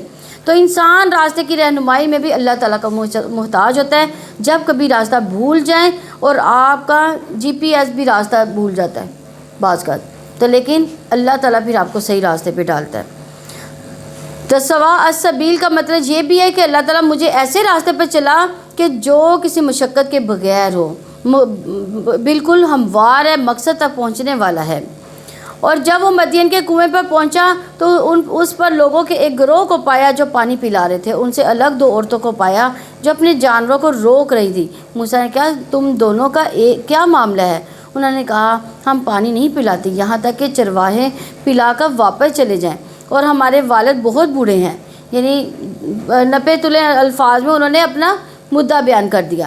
چنانچہ اس نے ان دونوں کے جانوروں کو پانی پلا دیا، پھر وہ پلٹ کر سائے کی طرف چلا گیا۔ اس نے کہا اے میرے رب، جو بھلائی بھی آپ مجھ سے نازل کر دیں، یقیناً میں محتاج ہوں۔ یعنی کسی لالچ کی وجہ سے نہیں انہوں نے خیر کا کام کیا، بلکہ ان کی مدد کر دی ان بچیوں کی۔ ساتھ ہی اللہ تعالیٰ سے دعا کریں، فقال ربی انی لما انزلت الی من خیر فقیر۔ پرفیکٹ ایگزامپل ہے اخلاص کے ساتھ لوگوں کی خدمت اور مدد، اور صلہ کس سے چاہنا؟ اللہ تعالیٰ سے۔ دعا اللہ تعالیٰ سے، یا اللہ تجھ سے خیر کا محتاج ہوں۔ ان لڑکیوں کو نہیں کہا کہ میں بھوکا ہوں میری مدد کر دو، میرے پاس گھر نہیں ہے رہنے کے لیے، مجھے جگہ دے دو۔ یعنی کہ نیکی ان کے ساتھ کی، لیکن دعا کس سے؟ اللہ تعالیٰ سے۔ تو یاد رکھیے اللہ کو یہ بات بڑی پسند ہے کہ ہم لوگوں سے یہ توقعات رکھیں، اپنے رب سے رکھیں، اور یہ بھی کہ جب ہم رب سے مانگیں تو اپنے فقیر ہونے کا اظہار بھی کریں۔ اور عاجزی جو ہے، عاجزی صرف اللہ تعالیٰ کے آگے ہی رکھنی چاہیے۔ محتاج ہوں کس کا؟ اللہ تعالیٰ کا۔ ہاتھ کس کے آگے پھیلانے؟ اللہ تعالیٰ سے۔ تو اس بات پر شرم آتی ہے کہ کوئی بندہ اس کے آگے اپنے دونوں ہاتھ پھیلائے اور اس کو خیر نہ ملے، یعنی اللہ تعالیٰ اس بات سے شرماتا ہے۔ پھر اس طرح سے یہ بھی ہے کہ جو مسلمان اپنا چہرہ اللہ عز و جل کے سامنے گاڑ کر کسی چیز کا سوال کرتا ہے تو اللہ تعالیٰ اسے وہ چیز ضرور عطا کر دیتا ہے، خواہ وہ جلدی عطا کرے یا اس کے لیے تھوڑی سی دیر ہو، لیکن دیتا ضرور ہے اللہ تعالیٰ۔ تو اللہ سبحانہ تعالیٰ نے موسیٰ علیہ السلام کو خیر عطا کر دی، انہیں علم اور حکمت عطا کیا۔ پھر اللہ تعالیٰ نے موسیٰ علیہ السلام کو قتل سے نجات دی۔ پھر یہ کہ ایک متکبر بادشاہ کے ہوتے ہوئے ان کی کامل تربیت کی، اس کے دین کو بھی حفاظت کی، اور جس جگہ پر جس محل میں ان کا آنا جانا تھا وہاں جو غلط نظریات تھے، عقائد تھے، اور جو ماحول کی خرابی تھی، اس سے بھی اللہ تعالیٰ نے ان کو بچایا۔ اور پھر اللہ تعالیٰ نے موسیٰ علیہ السلام کے ہاتھوں قوم کو چھٹکارا بھی دلایا، اور پھر موسیٰ علیہ السلام کو خوف خطرے کی حالت میں ایسے علاقے کی طرف رہنمائی کی جہاں ان کے لیے رہائش کا بھی بندوبست تھا۔ اس کی دعا کے بعد شادی بھی ہوئی، جاب بھی لگ گئی، اور سارے کام ہو گئے۔ تو ان دونوں میں سے ایک انتہائی شرم و حیا کے ساتھ چل کر اس کے پاس آئی۔ اس نے کہا یقیناً میرا والد آپ کو بلاتے ہیں تاکہ آپ نے اپنے لیے ہمارے لیے جو پانی پلایا اس کا ہم آپ کو بدلا دیں۔ تو جب وہ اس کے پاس آیا اسے سارا حال بیان کیا. اس نے کہا ڈرو نہیں, تم نے ظالم قوم سے نجات پائی ہے. یعنی یہ دوسرا علاقہ ہے جہاں فرعون کی حکومت نہیں تھی. اور یہاں اللہ تعالیٰ خاص طور پہ اس لڑکی کی حیا کا ذکر کرتے ہیں کہ تو گویا حیا ایسی صفت ہے جو اللہ تعالیٰ کو پسند ہے. تو حیا ایمان کا حصہ ہے. دونوں ایک دوسرے کے ساتھ اکٹھا کر دیا گیا ہے دونوں کو. جب ایک اٹھتا ہے تو دوسرا بھی اٹھ جاتا ہے. ٹھیک ہے, حیا جب جاتی ہے تو ایمان بھی چلا جاتا ہے. رسول اللہ صلی اللہ علیہ وسلم نے فرمایا حیا ایمان کا حصہ ہے اور ایمان کا تعلق جنت سے ہے. ایک اور روایت میں آتا ہے کہ حیا سراسر خیر ہے. آپ صلی اللہ علیہ وسلم پردہ نشین کنواری لڑکیوں سے بھی زیادہ حیادار تھے. تو حیا ہمارے دین کا امتیازی نشان ہے. ان دونوں میں سے ایک نے کہا اے میرے ابا جان اسے اجرت پر رکھ لیں. یقیناً بہترین آدمی جسے آپ اجرت پر رکھیں مضبوط امانت دار بھی ہے, طاقتور اور امین ہو. لیکن یہ کوالٹیز اکٹھی ہونا بہت مشکل ہوتی ہیں. جو لوگ کام جانتے ہیں, اسمارٹ ہوتے ہیں, عام طور پر خیانت کرتے ہیں, مالک کے ساتھ بھی کھیل جاتے ہیں, اور طاقتور ہوتے ہوئے ذہنی طور پر جسمانی طور پر وہ امانت دار ہوتے ہیں لیکن پھر کام کے نہیں ہوتے. یعنی ایک شخص بہت امانت دار کا کام بھی آتا ہے تو آپ کیا کریں گے اس سے. تو اس لیے جب بھی آپ دعا کریں اللہ تعالیٰ مجھے مددگار عطا کر, تو ساتھ یہ بھی اللہ قوی اور امین بھی عطا کر. کیونکہ ہمارا دین ہمیں یہ تعلیم بھی دیتا ہے کہ جب کسی کو کوئی عہدہ دیا جائے, جب کسی کو کوئی امانت سپرد کی جائے تو اس کے اندر یہ دو خوبیاں ضرور ہونی چاہیے امانت کا حق ادا کرنے کے لیے. دوسرا یہ کہ اس کے اندر اس کام کرنے کی صلاحیت بھی ہونی چاہیے. اس نے کہا یقیناً میں ارادہ رکھتا ہوں کہ اپنی ان دو بیٹیوں میں سے ایک کا نکاح تمہارے ساتھ کر دوں, اس شرط پر کہ تم 8 سال تک میری مزدوری کرو, پھر اگر 10 سال پورے کر دو تو تمہاری طرف سے احسان ہے, اور میں تم پر مشقت کا ارادہ نہیں رکھتا. تم انشاءاللہ جلد ہی مجھے نیک لوگوں میں سے پاؤ گے. یعنی وہ دو جو ان بچیوں کے باپ تھے ان کے بارے میں آتا ہے کہ ان کا نام شعیب تھا. تو گویا ان کو آئندہ 8 سال وہاں رہنا تھا, اس کی انہوں نے کمٹمنٹ کر لی. موسیٰ نے کہا یہ بات میرے اور آپ کے درمیان طے ہے. ان دونوں مدتوں میں سے جو بھی میں پوری کروں گا تو مجھ پر کوئی زیادتی نہ ہوگی. اللہ اس پر نگہبان ہے جو کچھ ہم کہہ رہے ہیں. یعنی اپنا گھر, وطن, رشتہ دار, قوم, قبیلہ سب کچھ چھوڑ کر محروم ہو گئی, جدائی ہو گئی 8 سال تک. اب آپ کو اگر کوئی یہ کہے کہ 8 سال آپ نے جہاں سے ہلنا نہیں ہے تو کیا آپ ایسے کر سکیں گے؟ آپ تو کہیں گے میں تو قید میں آ گیا.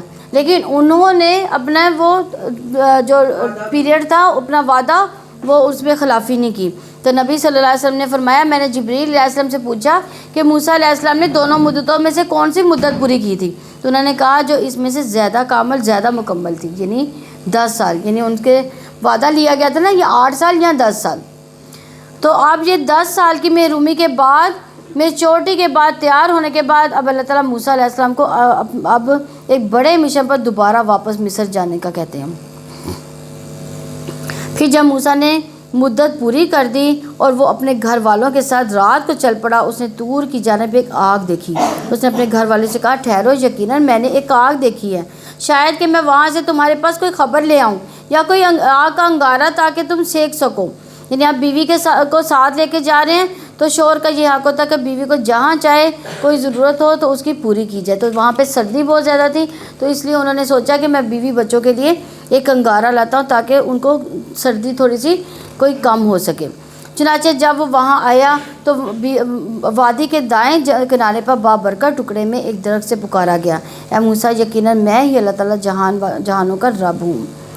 یہی سبحان اللہ, جب انسان خیر کے کام کرتا رہتا ہے, خیر کے کام سے نکلتا ہے تو اللہ تعالیٰ خیر ہی عطا کرتا ہے. تو آپ دیکھیے وہ گھر والوں کی خدمت کے لیے نکلے تھے, اللہ نے کتنی بڑی خیر عطا کر دی. اللہ تعالیٰ ہم کلام ہو رہے ہیں کہ یاد رکھیے کہ نیکی نیکی کے دروازے کھولتی ہے اور برائی برائی کے دروازے کھولتا ہے. تو جب کبھی نیکی کے کسی کام کا پتہ چلے تو کیا کرنا چاہیے؟ فوراً کر لینا چاہیے. نہیں معلوم وہاں سے آپ کو کیا خیر ملے. تو مدین گئے تو وہاں خیر کا کام کیا تو اللہ تعالیٰ نے رہنے کا انتظام کر دیا. واپسی میں سفر کے دوران خیر کا کام کیا, گھر والوں کا خیال رکھا تو اللہ تعالیٰ نے نبوت عطا کر دی. اور یہ کہ اپنی لاٹھی پھینک دو, تو جب موسیٰ نے اسے دیکھا کہ حرکت کر رہی ہے گویا کہ وہ سانپ ہے تو پیٹ پھیر کر بھاگ گیا اور پیچھے نہیں مڑا. اے موسیٰ آگے آؤ, خوف نہ کھاؤ, یقیناً تم امن والوں میں سے ہو. یعنی موسیٰ علیہ السلام ڈر گئے. اپنا ہاتھ اپنے گریبان میں ڈالو، بغیر کسی عیب کے سفید چمکتا ہوا نکلے گا، اور خوف سے بچنے کے لیے اپنا بازو اپنے ساتھ ملا لو۔ سو یہ تمہارے رب کی طرف سے 2 دلیلیں ہیں۔ فرعون اس کے سرداروں کے لیے یقیناً وہ بڑے نافرمان لوگ ہیں۔ یہ ان کے لیے بھی تھا اور ہمارے لیے بھی کہ کبھی خوف محسوس ہو رہا اور دل پر ہاتھ رکھ لیں۔ اکثر لوگ کہتے ہیں کہ دیکھو میرا دل کتنا دھڑک رہا ہے، تو جب آپ دل پر ہاتھ رکھتے ہیں تو دل کو قرار آنے لگتا ہے، یعنی اس کو تھپکی ملتی ہے، تسلی مل جاتی ہے، تو آپ ٹھیک ہونے لگتے ہیں۔ یعنی خوف کا جو تعلق ہے وہ دل سے ہوتا ہے۔ موسیٰ نے کہا اے میرے رب، یقیناً میں نے ان میں سے ایک آدمی کو قتل کیا، چنانچہ میں ڈرتا ہوں کہ وہ مجھے قتل کر دیں گے۔ میرا بھائی ہارون زبان میں مجھ سے زیادہ فصیح ہے، تو اسے میرے ساتھ مددگار کے طور پر بھیج دے کہ وہ میری تائید کرے، یقیناً میں ڈرتا ہوں کہ وہ مجھے جھٹلائیں گے۔ اللہ تعالیٰ نے فرمایا ہم جلدی تیرے بھائی کے ذریعے تیرا بازو مضبوط کریں گے اور ہم تم دونوں کو غلبہ دیں گے، سو وہ تم دونوں تک نہ پہنچیں گے۔ ہماری نشانیوں کے ساتھ تم دونوں اور جو تم دونوں کی پیروی کریں گے غالب ہونے والے ہیں۔ یعنی اب تمہیں بچانا ہمارا کام ہے۔ اللہ سبحانہ تعالیٰ کیسے بچاتا ہے؟ اتنے جبار دشمنوں کے ساتھ ہمارے معجزات کی وجہ سے تم دونوں ہی غالب رہو گے۔ وعدہ کیا اور وہ وعدہ پورا ہوا۔ پھر جب موسیٰ اس کے پاس کھلی نشانیاں لے کر آیا تو انہوں نے کہا من گھڑت جادو کے سوا یہ کچھ نہیں ہے۔ ہم نے یہ باتیں اپنے پہلے باپ دادا کو نہیں سنی۔ اور موسیٰ نے کہا میرا رب اس کو زیادہ جانتا جو اس کی جناب سے ہدایت لے کر آیا۔ اس شخص کو جس کے لیے گھر کا اچھا انجام ہوا ہوگا یقیناً ظالم کامیاب نہیں ہوتے۔ یعنی موسیٰ علیہ السلام کہنے لگے کہ میرا رب جانتا ہے کہ کون ہدایت پر ہے، کس کے لیے انجام اچھا ہے۔ فرعون نے کہا اے اہل دربار، میں تو اپنے سوا تمہارے لیے کسی معبود کو نہیں جانتا، تو اے حامان میرے لیے مٹی پر آگ جلاؤ، پھر میرے لیے ایک محل بنوا دو تاکہ میں موسیٰ کے معبود کو جھانک کر دیکھوں، اور یقیناً ضرور اسے جھوٹوں میں سے سمجھتا ہوں۔ یعنی پیغمبر سب سے زیادہ سچے ہوتے ہیں، لیکن انہوں نے جھوٹ کا الزام لگا دیا۔ وہ اس کے لشکر زمین میں ناحق بڑے بن کر بیٹھے اور انہوں نے گمان کیا یقیناً وہ ہماری طرف واپس نہیں لوٹائے جائیں گے۔ یعنی انہیں حق نہیں تھا، لیکن وہ خود سے بڑی چیز سمجھتے تھے، اور ہم نے اسے اور اس کے لشکروں کو پکڑ لیا، پھر اس کو سمندر میں پھینک دیا۔ سو آپ دیکھیں ظالموں کا کیسا انجام تھا، اور ہم نے انہیں ایسے رہنما بنا دیا جو آگ کی طرف بلاتے تھے۔ قیامت کے دن ان کی مدد نہیں کی جائے گی، اور ہم نے اس دنیا میں بھی اس کے پیچھے لعنت کر دی۔ قیامت کے دن وہ بدحال لوگوں میں سے ہوں گے۔ اور بلا شبہ یقیناً ہم نے پہلی امتوں کو ہلاک کرنے کے بعد موسیٰ کو کتاب دی جو لوگوں کے لیے دلائل، ہدایت، رحمت تھی تاکہ وہ نصیحت حاصل کریں۔ یعنی وہ تورات کی تعریف جہاں پہ بیان کی جا رہی ہے۔ آپ مغربی جانب موجود نہ تھے جب نے موسیٰ کو حکم عطا کیا، اور نہ ہی آپ حاضر ہونے والوں میں سے تھے، لیکن ہم نے بہت سی قومیں پیدا کی، پھر ان پر طویل زمانہ گزرا، اور آپ اہل مدین میں رہنے والے بھی نہ تھے کہ انہیں ہماری آیات پڑھ کر سنا رہے ہوتے، مگر ہم ہی رسول بنا کر بھیجنے والے ہیں۔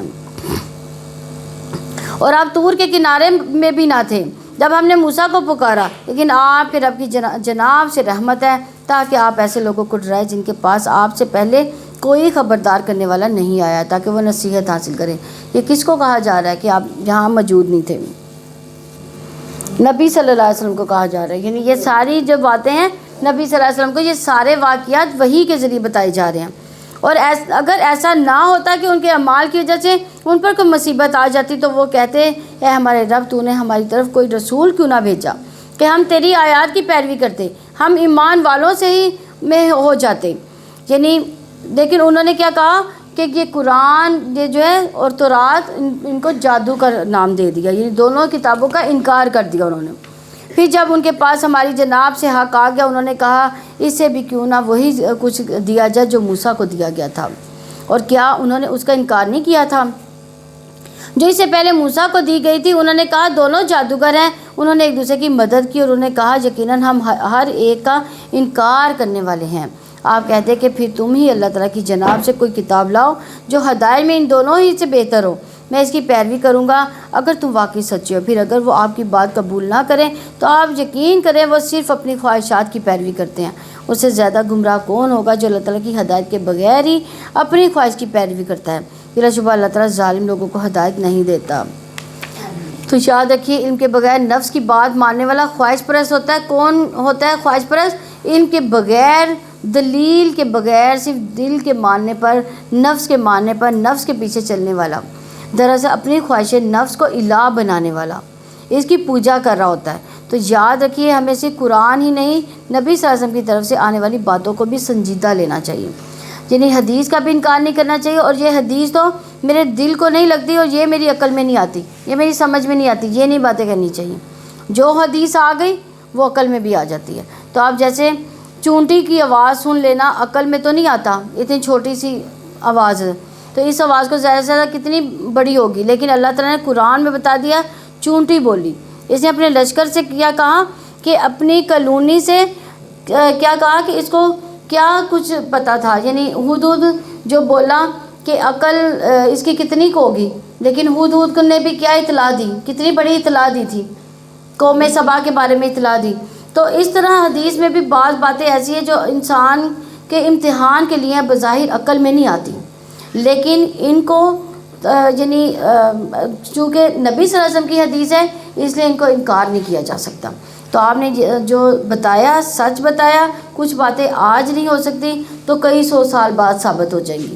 تو قرآن میں اللہ تعالیٰ فرماتے ہیں کہ سورہ نور میں کہ سو لازم ہے کہ وہ لوگ ڈریں جو اس کا وہ حکم ماننے سے پیچھے رہتے ہیں، کہ انہیں کوئی فتنہ آ پہنچے یا انہیں دردناک عذاب پہنچے تو اپنی رائے کو، اپنی لوجک کو، اپنی عقل کو قرآن و سنت سے آگے نہیں رکھنا، درست نہیں ماننا، بلکہ کیا درست ہے؟ قرآن و حدیث ہی سب سے بیسٹ چیز ہے، وہی ہماری عقل میں آتی ہے۔ تو بلا شبہ یقیناً ہم نے انہیں بات پہنچا دی تاکہ وہ نصیحت حاصل کرے جن لوگوں کو ہم نے اس سے پہلے کتاب دی اور ان پر ایمان لاتے ہیں، یعنی تورات، یعنی اس میں مسلمان ہو گئے، یعنی تورات پر ایمان لانے والے بعد میں مسلمان ہو گئے، اور جب وہ انہیں پڑھ کر سنایا جاتا ہے تو وہ کہتے ہیں کہ ہم اس پر ایمان لائے، یقیناً ہمارے رب کی جناب سے وہ حق ہے، یقیناً ہم تو اس سے پہلے ہی فرما بردار ہیں۔ یہ وہ لوگ ہیں کہ انہیں ان کا اجر 2 مرتبہ دیا جائے گا، ان کے بدلے جو انہوں نے صبر کیا اور وہ برائی کو بھلائی سے دور کرتے ہیں، اور ہم نے انہیں جو رزق دیا ہے وہ اس میں سے خرچ کرتے ہیں۔ یعنی اس بات سے پتہ چلتا ہے کہ اہل کتاب میں سے اگر کوئی اپنے نبی کو مانتا، اپنی کتاب کو مانتا، ساتھ محمد صلی اللہ علیہ وسلم کا اقرار کرتا، تو قرآن کو بھی مانتا، تو اس کے لیے دگنا اجر ہوتا، اور دوہرا ایمان، دوہرا اجر۔ پھر ان کی خوبی کیا ہے؟ وہ صبر کرنے والے، برائی کو اچھائی سے دور کرنے والے، تو رزق خرچ کرتے ہیں، اللہ کے راستے میں دیتے ہیں۔ یہاں خاص طور پر برائی کو بھلائی سے بدلنا جو ہے وہ بڑا اہم بات ہے، یعنی بعض اوقات ہم صبر بھی کر جاتے ہیں، کچھ نہیں کہتے کسی کو، اور مال بھی خرچ کرتے رہتے ہیں، لیکن برائی کا بدلہ نہ دینا تو سمجھ میں آتا ہے، چلو معاف کیا ہے، لیکن اچھائی سے دینا یہ بہت بڑی بات ہے، یہ بہت صبر کی بات ہوتی ہے کہ کوئی آپ سے برا کر رہا ہے تو آپ اس کے ساتھ احسان کرتے جا رہے ہیں۔ یعنی آپ کسی مجلس میں ہو، شادی میں ہو، خوشی میں ہو، غمی میں ہو، آپ کو کوئی وہ مطلب ایگزٹ ہی نہیں کر رہا، کوئی اٹھ کر سلام ہی نہیں کر رہا، لیکن آپ کیا کرتی ہیں؟ اٹھ کر جا کر اس کو سلام کر لیتی ہیں۔ تو ہمارا رویہ جو ہے اس کے برعکس ہوتا ہے، کیونکہ یہ خاندانوں میں اس طرح کے مسائل پیش آتے ہیں، اس لیے ان کو ہائی لائٹ کر رہی ہوں کہ اگر کوئی ہمیں نہیں پوچھتا خاندان میں تو ہم بھی نہ پوچھیں، یہ جو رویہ ہے یہ نہیں اختیار کرنا چاہیے۔ ہمیں کیا ضرورت ہے؟ پیچھے جانے کی۔ ہم کوئی ایسے گئے گزرے ہیں کہ ہم کوئی راہ میں پڑے ہوئے ہیں کہ ہم اس کے پیچھے جائیں، ہم یہ سوچتے ہیں دلوں میں، تو ہم نے یہ بات نہیں سوچنی، بلکہ بعض کا ایسا ہوتا ہے ہم دل میں بھی رکھ لیتے ہیں، تو ایسا نہیں کرنا۔ مثلاً کئی دفعہ ایسا ہوتا ہے کہ آپ بوڑھے والدین کی خدمت کرتے ہیں، وہ جواب میں شکریہ ادا کرنے کی بجائے اپنے بڑھاپے کی وجہ سے، اپنی بیماری کی وجہ سے، کمزوری کی وجہ سے کیا کرتا ہے؟ چڑچڑے ہو جاتے ہیں، آپ کو مزید باتیں سناتے ہیں، تو الٹا بد دعائیں دینے لگتے ہیں یا پھر برا بھلا کہنے لگ جاتے ہیں، تو پھر آپ اس وقت کیا کہتے ہیں؟ میری بس، آپ کوئی اور حل نہیں ہے اس کا، یعنی میری تو بس ہو گئی ہے۔ تو نہیں، محسن کون ہوتے ہیں؟ برائی کا بدلہ بھلائی سے دینا ہے، برائی کا بدلہ بھلائی سے، اور وہ رویہ اخلاق میں ہو، زبان میں ہو، ہاتھوں میں ہو، کسی بھی طرح سے ہو، کوئی آپ کا احسان ماننے کو تیار ہو تو بھی، اور آپ اس کو جواباً بھلائی سے دور کرتے ہیں، یعنی اس کی حالات کو نارمل کرتے ہیں۔ تو مراد یہ ہے کہ تکلیف برداشت کر کے اچھی بات کہہ کر اس کو سچویشن کو بدل لیں۔ اسی طرح یہ کہ اگر کوئی گناہ خود سے ہو جاتا ہے تو اس کے بعد نیکی کر لیتے ہیں، تو وہ دوسروں کے ساتھ اچھا رویہ بھی نیکی میں ہی ہے. تو خود سے کوئی گناہ ہو جاتا ہے تو اس کے بعد اچھا کر لیتے ہیں. تو یہ مکارم اخلاق ایک صفت ہے، یعنی اخلاق کے اعلیٰ درجات ہے. تو ایسی بات جو ہے وہ بری بات کو دور کر دیتی ہے، لیکن نیکی برائی کو روک دیتی ہے، یعنی مٹا دیتی ہے. اور جب وہ بےہودہ بات سنتے ہیں تو اس سے منہ موڑ جاتے ہیں. وہ کہتے ہیں کہ ہمارے لیے ہمارے اعمال ہیں، تمہارے لیے تمہارے اعمال ہیں، تمہیں سلام ہو، ہم جاہلوں کو نہیں چاہتے. یعنی جیسے ایک اور جگہ فرمایا عباد الرحمن کی صفت، یعنی وہ جاہلوں کے ساتھ الجھتے نہیں. یہ بھی بہت بڑے کمال کی بات ہے، ورنہ انسان اپنے سے کمزوروں کو دباتا ہی چلا جائے، اور جاہل جو ہوتا ہے وہ کمزور ہی رہتا ہے. اصل میں تو اس کے ساتھ جھگڑنا، بحث کرنا، اس کو ذلیل کرنا، اس کے اوپر حکم دینا، اور ایسا نہیں کرنا چاہیے. یقیناً آپ جسے چاہیں ہدایت نہیں دے سکتے، مگر اللہ تعالیٰ جسے چاہتا ہے ہدایت دیتا ہے، اور وہ ہدایت پانے والوں کو زیادہ جاننے والا ہے. یعنی جس سے آپ محبت رکھتے ہیں اس کو ہدایت نہیں دے سکتے. انسان جس سے زیادہ محبت، یعنی سب سے زیادہ محبت کس سے کرتا ہے؟ اپنی اولاد سے کرتا ہے، یا اپنے والدین سے کرتا ہے. تو انسان اس کے لیے کیا کرتا ہے؟ اس کے ہدایت کی کوششیں کرتا ہے، لیکن پھر کیا ہوتا ہے بعض کا نہیں بھی وہ اس راستے پر ہوتے. تو اس کے لیے کیا کرنا چاہیے؟ ہمیں دعائیں کرنی چاہیے. اور انہوں نے کہا کہ اگر ہم تمہارے ساتھ ہدایت کی پیروی کریں تو اپنی زمین ہی سے ہم اچک لیے جائیں گے. کیا ہم نے انہیں ایک پرامن حرم میں جگہ نہیں دی جس کی طرف ہماری جناب سے رزق کے طور پر ہر قسم کے پھل کھینچ کر لائے جاتے ہیں؟ لیکن ان میں سے اکثر لوگ جانتے نہیں. یعنی ایک ایز اے مسلم ہماری شناخت اس لیے ظاہر نہیں کرے کیونکہ ہم بہت سی سہولیات حاصل نہیں ہوں گی. یعنی جیسے بعض کا ہم اپنی آئی ڈی چھپا لیتے ہیں خوف کی وجہ سے کہ ہمیں کوئی ہماری تو مسلم کنٹری ہے، یہاں پہ ایسا نہیں ہوتا. لیکن غیر مسلم کنٹری میں اکثر ایسے ہوتا ہے کہ وہاں پہ لوگ اپنی آئی ڈی کارڈ ہی چھپا لیتے ہیں کہ ہماری شناخت نہ ہو کہ ہم مسلمان ہیں. تو بعض کا ایسا بھی ہو جاتا ہے. اور کتنی بستیاں ہم نے ہلاک کر دی جو اپنی معیشت پر اتراتی تھیں، تو وہ ان کے گھر ہیں جو ان کے بعد کم ہی آباد ہوئے اور ہم ہی وارث ہونے والے ہیں. یعنی اپنی اکانومی پر ان کو بڑا غرور تھا. اب ان گھروں کا کوئی خریدار نہیں، کوئی رہنے والا نہیں، اور آپ کا رب بستیوں کو ہلاک کرنے والا نہیں، یہاں تک کہ ان کے مرکز میں رسول بھیج دیں جو انہیں ہماری آیات پڑھ کر سنائے. ہم بستیوں کو ہلاک کرنے والے نہیں مگر جب ان کے رہنے والے ظالم ہوں. یعنی رسول ہمیشہ بڑے ٹون میں آتے ہیں، مرکزی شہر میں پیدا ہوتے ہیں، کیونکہ وہاں سے سارے پیغام دور دور تک جاتے ہیں. کیونکہ شہری لوگوں کی بات جو ہے وہ سارے سن لیتے ہیں، اور اگر گاؤں میں اگر نبی آتے ہیں تو گاؤں والوں کی بات شہری نہیں سنتے. اور جو کچھ تمہیں دیا گیا سو دنیا کی زندگی کا سامان، اس کی زینت ہے، اور جو کچھ اللہ تعالیٰ کے پاس ہے وہ بہترین ہے، زیادہ باقی رہنے والا ہے. تو کیا نہیں تم سمجھتے؟ یعنی تو ہمارے پاس جو کچھ ہے وہ بس یہاں کے لیے، مال و دولت سب یہاں کے فائدے کے اٹھانے کے لیے، اور یہاں ہم نے کتنا کھا لینا ہے، کتنا استعمال کر سکتے ہیں، بنیادی ضروریات پوری ہو جائیں گی. تو انسان اچھے اعمال کی فکر زیادہ کرنی چاہیے. یعنی یہاں پہ اللہ تعالیٰ ہر جو ہے ضرورت ہماری پوری کر دے گا، لیکن جو بیسک ضرورت ہے ہماری وہ نیک اعمال ہے، ہمیں ان کی فکر کرنا چاہیے، ان کو جمع کرنا چاہیے.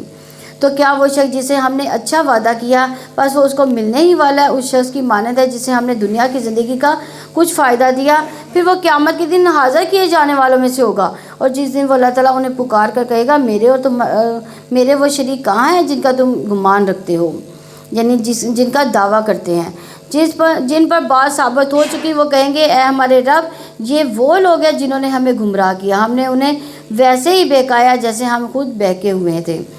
ہم آپ کے سامنے برات کا اظہار کرتے جی ہماری عبادت قطعاً نہیں کرتے تھے. اور کہا جائے گا اپنے شریکوں کو بلاؤ، سو وہ انہیں پکاریں گے تو وہ انہیں کوئی جواب نہ دیں گے، اور وہ عذاب دیکھ لیں گے. کاش کے واقعتاً وہ ہدایت پا جاتے. اور جس دن وہ اللہ تعالیٰ انہیں پکارے گا پس فرمائے گا تم نے رسولوں کو کیا جواب دیا تھا، تو اس دن تمام خبریں ان پر اندھی ہو جائیں گی. سو وہ ایک دوسرے سے بھی نہیں پوچھیں گے. بس رہا وہ جس نے توبہ کی، ایمان لایا، نیک عمل کیا، تو امید ہے وہ کامیاب لوگوں میں سے ہوگا. اور آپ کا رب جو چاہتا ہے پیدا کرتا ہے، جسے وہ چاہتا ہے منتخب کرتا ہے، انہیں کوئی اختیار نہیں. اور اللہ تعالیٰ پاک ہے، بہت بلند ہے اس سے جو وہ شریک ٹھہراتے ہیں. یعنی اس لیے وہ دعا کرنی چاہیے کہ اللہ مجھ سے اپنے دین کی خدمت کا کام لیتا رہے، اور مجھے تبدیل نہ کرنا کہ میں چھوڑ دوں اس کو اور کوئی اور میری مدد میری جگہ نہ لے لے، یہ کام مجھ ہی سے کرواتے رہنا۔ اور آپ کا رب جانتا ہے جو اس کے سینے چھپاتے ہیں اور جو وہ ظاہر کرتے ہیں، اور وہی اللہ تعالیٰ جس کے سوا کوئی معبود نہیں، اسی کے لیے تمام تعریفیں دنیا میں اور آخرت میں، اسی کی حکومت ہے، اسی کی جان تم لٹائی جاؤ گے۔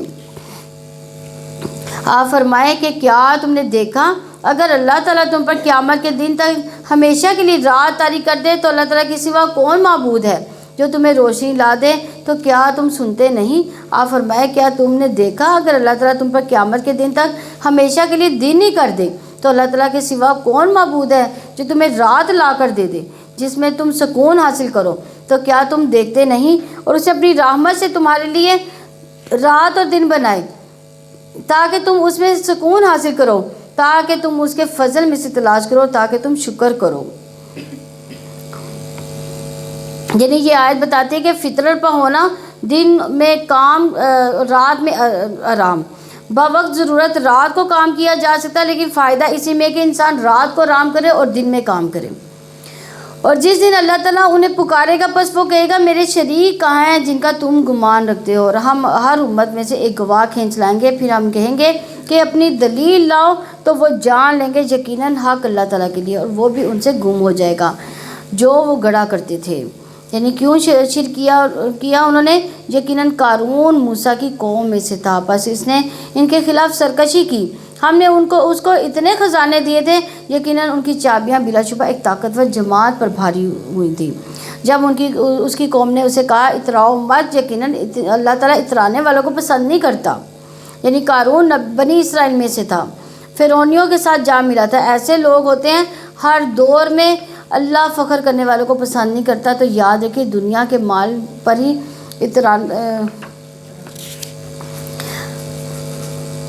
یعنی وہ دنیا کے مال پہ بہت اتراتا تھا، فخر اور غرور کرتا تھا۔ تو خیر اللہ کے ہاتھ میں ہے۔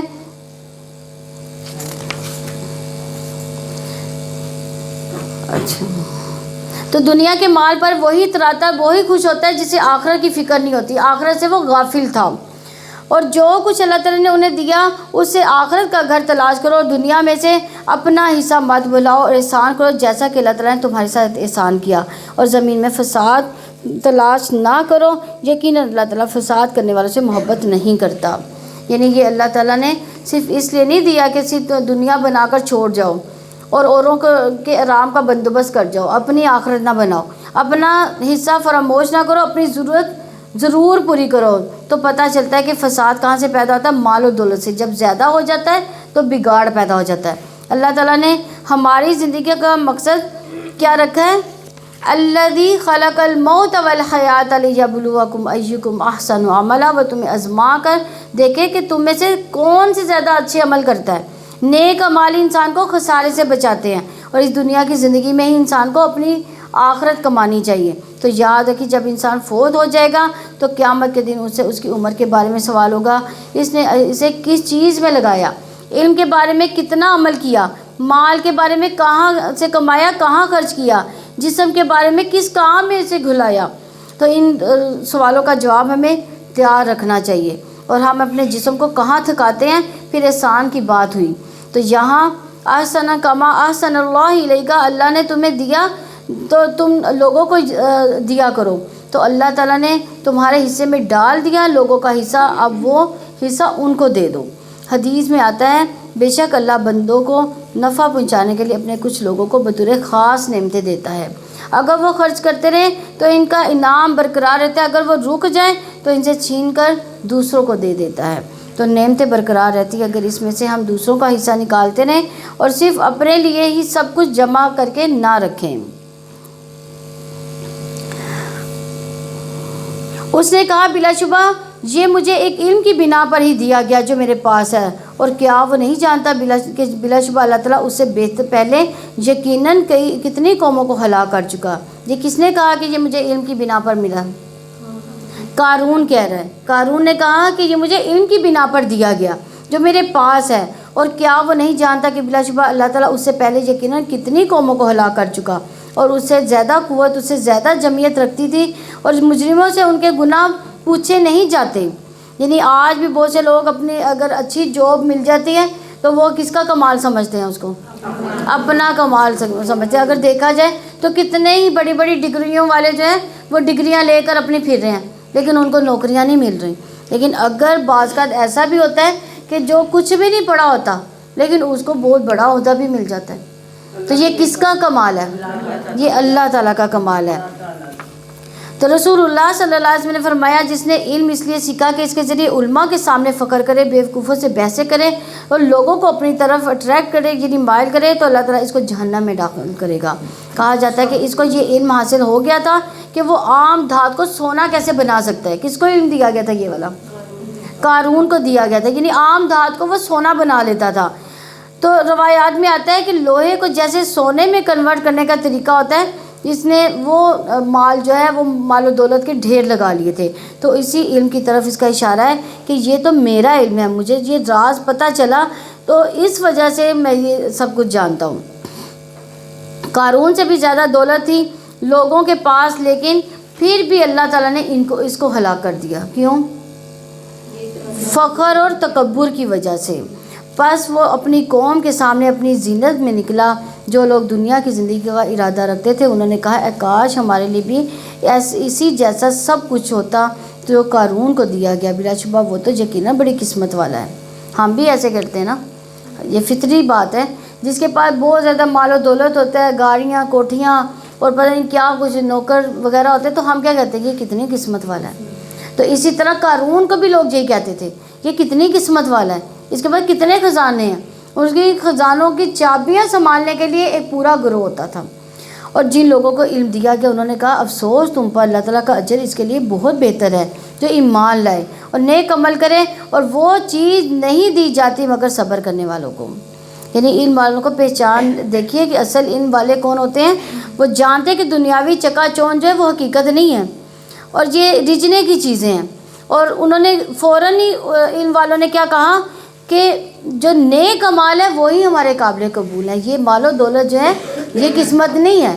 قسمت کیا ہے کہ اللہ تعالیٰ ہم سے نیک عمل کرنے کی توفیق ہمیں دے دے، یہ قسمت ہے۔ اگر یہ قسمت ہوتی کہ مال و دولت جو ہے وہ قسمت ہوتی تو پھر تو بڑے لوگ جو ہیں وہ بڑی قسمت والے ہوتے، ان کو تو کوئی پریشانی نہ ہوتی۔ چنانچہ ہم نے اس کو اس کے گھر والوں کو زمین میں دھسا دیا۔ کس کو؟ قارون کو۔ پھر اس کے لیے کوئی گروہ ایسا نہ تھا جو اللہ تعالیٰ کے مقابلے میں اس کی مدد کرتا، نہ وہ خود ہی اپنا بچاؤ کرنے والوں میں سے تھا۔ اور جن لوگوں نے کل اس کے مرتبے کی تمنا کی تھی وہ ایسے ہو گئے کہ کہنے لگے افسوس، یقیناً اللہ تعالیٰ اپنے بندوں میں سے جس کے لیے چاہتا ہے رزق کشادہ کر دیتا ہے اور تنگ کر دیتا ہے۔ اگر یہ نہ ہوتا تو اللہ تعالیٰ نے ہم پر احسان کیا تو ہمیں بھی ضرور دھسا دیتا۔ افسوس، یقیناً کافر کامیاب نہیں ہوتے۔ یعنی دیکھیں انہیں فوراً ہی اپنی غلطی کا احساس ہو گیا۔ تو انسان جس سے محبت کرتا ہے، مال والا سے محبت کرتا ہے، انہی کے ساتھ اٹھایا جائے گا۔ تو چونکہ اللہ تعالیٰ نے ان کو دین کی سمجھ دی تھی تو وہ ڈر گئے اور ساتھ ہی شکر گزاری میں پڑ گئے، اور قارون کا انہوں نے ساتھ چھوڑ دیا، اس کی تمنا چھوڑ دی۔ یہ آخرت کا گھر ہم نے ان لوگوں کے لیے بنایا جو زمین میں نہ بڑا بننے کا ارادہ رکھتے ہیں اور نہ ہی فساد کا، اور انجام کار متقیوں کا ہی ہے۔ یعنی یہ آخرت کا گھر کس کے لیے ہے؟ جو زمین میں بڑائی نہیں چاہتے، تکبر نہیں چاہتے، دوسروں کو کنٹرول کرنے کی خواہش نہیں چاہتے، فساد نہیں چاہتے۔ کیونکہ جب انسان ہمیشہ یہ چاہے کہ میری ہی مرضی چلے اور میری ہی رائے اور میری ہی خواہش کے مطابق سب کچھ چلے، تو پھر یہ اللہ تعالیٰ جو ہے وہ اس کا پھر ضرور حساب لیتا ہے۔ اور جو کوئی نیکی لے کر آیا تو اس کے لیے اس سے بہتر ہے، جو شخص برائی لے کر آیا تو جن لوگوں نے بھی برائیاں کی انہیں بدلہ نہیں دیا جائے گا مگر وہی جو عمل کرتے تھے۔ یقیناً جس نے آپ پر قرآن کو فرض کیا وہ آپ کو ایک اچھے انجام تک ضرور واپس لانے والا ہے۔ آپ کہہ دیں کہ میرا رب ہی زیادہ جاننے والا کون ہدایت لے کر آیا ہے اور کون واضح گمراہی میں ہے۔ اپنے وعدے پورے کرنے والا ہے، جس طرح اللہ تعالیٰ نے موسیٰ علیہ السلام سے وعدے پورے کیے اللہ تعالیٰ آپ سے بھی پورے کرے گا۔ ان قصوں کو سنانے کا مقصد کیا ہے کہ آپ کے دل کو تسلی دینا کہ اللہ نے اپنے پچھلے پیغمبروں کے ساتھ بھلائی کا ارادہ کیا تھا، اللہ تعالیٰ آپ کے ساتھ بھی بھلائی ہی کرے گا، آپ کا انجام بخیر ہوگا۔ اور آپ یہ امید نہ رکھتے تھے کہ آپ پر کتاب اتاری جائے گی مگر آپ کے رب کی جانب سے رحمت ہے، چنانچہ آپ کافروں کے لیے مددگار نہ بنیں اور وہ آپ کو اللہ تعالیٰ کی آیات سے نہ روک دیں، اور اس کے بعد کہ وہ آپ کی طرف نازل کر دی گئی، اور آپ اپنے رب کی طرف بلائیں اور آپ مشرکوں میں سے نہ بنیں، اللہ تعالیٰ کے ساتھ کسی دوسرے معبود کو نہ پکاریں، اس کے سوا کوئی معبود نہیں، ہر چیز ہلاک ہونے والی ہے سوائے اس کے چہرے کے، فیصلہ اسی کا ہے، تم اسی کی طرف لوٹائے جاؤ گے، یعنی ہر چیز ختم ہونے والی ہے۔ کل من علیہا فان ویبقی وجہ ربک ذو الجلال والاکرام۔ سورہ عنکبوت مکی ہے، اس میں 69 آیات اور 7 رکوع ہیں۔ اللہ تعالیٰ کے نام سے جو وسیع رحمت والا، نہایت رحم والا ہے۔ الف لام میم، کیا لوگوں نے یہ گمان کیا کہ وہ اس پر چھوڑ دیے جائیں گے اور وہ کہہ دیں ہم ایمان لائے ہیں اور انہیں آزمایا نہیں جائے گا؟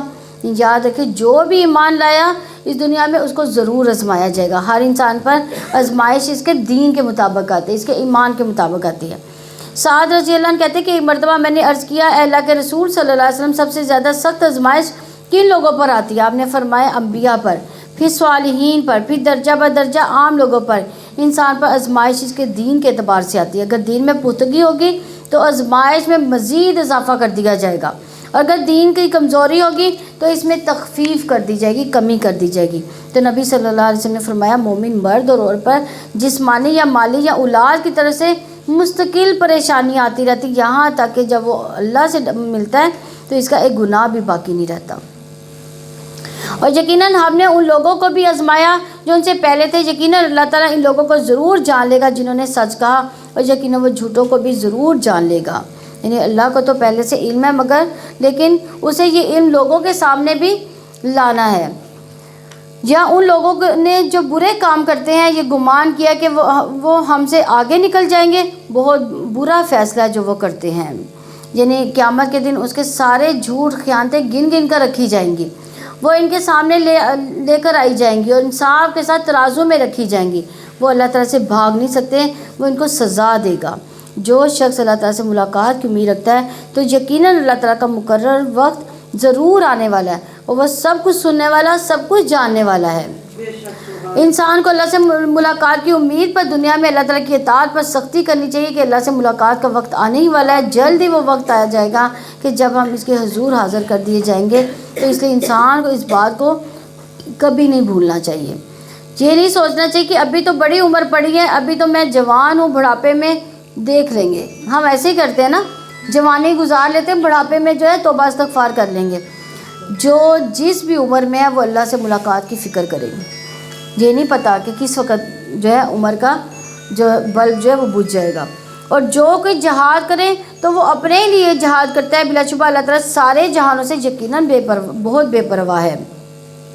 یعنی جو شخص جہاد کرے وہ اپنے ہی فائدے کے لیے کرتا ہے، اللہ تعالیٰ یقیناً اہل عالم سے بے نیاز ہے۔ یعنی جو محنت کرتا ہے اس کی محنت کا فائدہ کس کو پہنچتا ہے؟ اپنے آپ کو ہی پہنچتا ہے۔ اور جو لوگ ایمان لائے انہوں نے نیکیاں کی، یقیناً ہم ضرور ان کی برائیاں ان سے دور کر دیں گے، اور یقیناً انہیں ضرور بہترین جزا دیں گے جو وہ عمل کیا کرتے تھے۔ اور ہم نے انسان کو اپنے والدین کے ساتھ حسن سلوک کی تاکید کی، اور اگر وہ دونوں تجھ پر دباؤ ڈالیں کہ تو میرے ساتھ کسی کو شریک ٹھہرائے جس کا تجھے کوئی علم نہیں، تو ان کی اطاعت نہ کرنا، تم سب کو میرے پاس ہی لوٹ کر آنا ہے، پھر میں تمہیں بتا دوں گا جو تم عمل کرتے تھے۔ یعنی اب یہ تیسری دفعہ یہ بات کہی جا رہی ہے، یعنی ماں باپ کی ہر بات نہیں مانی جا سکتی، ماں باپ کی غلط باتوں کو احسن طریقے سے اگنور کر دینا چاہیے۔ میں تمہیں بتا دوں گا کہ کیا کچھ تم کرتے رہے ہو، یعنی اس کا مطلب کہ دراصل اللہ سبحانہ تعالیٰ کا حق زیادہ ہے ماں باپ کے حق سے، اور والدین کا حق اس کے بعد بہت بڑا ہے، جہاں تک کہ مشرک والدین اگر ہوں تو ان کے ساتھ بھی صلہ رحمی کا کہا گیا ہے۔ تو اللہ کے نافرمان والدین ہو ان کے ساتھ بھی صلہ رحمی کرنی چاہیے۔ عبداللہ بن ابی جو منافقین کا سردار تھا، ان کا بیٹا سچا مسلمان تھا۔ تو ایک دفعہ نبی صلی اللہ علیہ وسلم گزرے تو آپ گدھے پر تھے، تو اس کے چلنے کی وجہ سے غبار اڑا، تو بڑی نفرت سے کہتا ہے کہ ابن ابی کبشہ نے ہم پر غبار اڑایا۔ تو عبداللہ بن ابی نے کے بیٹے کو بہت غصہ آیا، اس نے اٹھ کر کہا کہ اے اللہ کے رسول صلی اللہ علیہ وسلم، اس ذات کی قسم جس نے آپ کو عزت دی، آپ پر کتاب نازل کی، میں اس کا سر قلم کر کے آپ کے پاس لے آتا ہوں۔ کس کا سر قلم کرنا تھا؟ اس نے اپنے باپ کا سر قلم کرنا تھا۔ کس وجہ سے؟ کہ نبی صلی اللہ علیہ وسلم کو اذیت دیتا تھا۔ آپ صلی اللہ علیہ وسلم نے فرمایا نہیں بلکہ تم اپنے باپ سے نیکی کرو، حسن صحبت سے پیش آؤ۔ یہ ہے ہمارے دین کی تعلیم۔ بعض کا بچے نئے نئے دین میں آتے ہیں تو بڑے جوشیلے ہو جاتے ہیں کہ ہمارے ماں باپ سود لیتے ہیں، یہ غلط کام کرتے ہیں، وہ غلط کام کرتے ہیں، اس لیے ہم اپنا گھر بار چھوڑ دیں گے، ہم ان سے نہیں ملیں گے۔ تو یہ جو ہے یہ ان کا فعل ہے، ان کو سمجھانا ضرور چاہیے، ان سے قطع تعلق نہیں کرنی چاہیے۔ تو بائیکاٹ نہیں کر سکتے، اگر انہیں آپ کی مدد کی ضرورت ہے تو آپ کو پھر بھی ان کی مدد کرنی چاہیے، ان کے معاملہ جو ہے وہ اللہ کے سپرد ہے۔ اور جو لوگ ایمان لائے جنہوں نے نیک عمل کیا، ہم انہیں ضرور نیک بندوں میں سے داخل کریں گے۔ اور لوگوں میں سے کوئی ہے جو کہتا ہے ہم اللہ تعالیٰ پر ایمان لائے، پھر جب اللہ تعالیٰ کی راہ میں اسے ایذا دی جائے تو وہ لوگوں کے ستانے کو اللہ تعالیٰ کے عذاب کی طرح سمجھ لیتا ہے۔ یقیناً اگر آپ کے رب کی طرف سے مدد آ گئی تو وہ ضرور کہیں گے کہ یقیناً ہم ہی تمہارے ساتھ ہیں۔ اور کیا اللہ تعالیٰ ان کو زیادہ جاننے والا نہیں ہے جو سارے جہانوں کے سینے میں ہے؟ دین کے راستے میں تھوڑی سی بھی مشکل آتی ہے تو اس کو بہت بڑا پہاڑ سمجھ لیتے ہیں، اور یقیناً اللہ تعالیٰ تو ضرور جان لے گا ان لوگوں کو جو ایمان لائے، یقیناً وہ منافقوں کو بھی ضرور جان لے گا۔ اور جن لوگوں نے کفر کیا انہوں نے ان لوگوں سے کہا جو ایمان لائے کہ ہمارے راستے کی پیروی کرو، اور لازم ہے کہ ہم تمہاری خطاؤں کا بوجھ اٹھا لیں، حالانکہ وہ ان کی خطاؤں میں سے کچھ بھی ہرگز اٹھانے والے نہیں، بلا شبہ وہ یقیناً جھوٹے ہیں، اور یقیناً ضرور اپنے بوجھ اٹھائیں گے، اپنے بوجھوں کے ساتھ دوسرے بوجھ بھی، اور قیامت کے دن ان سے یقیناً ضرور پوچھا جائے گا جو وہ گھڑا کرتے تھے۔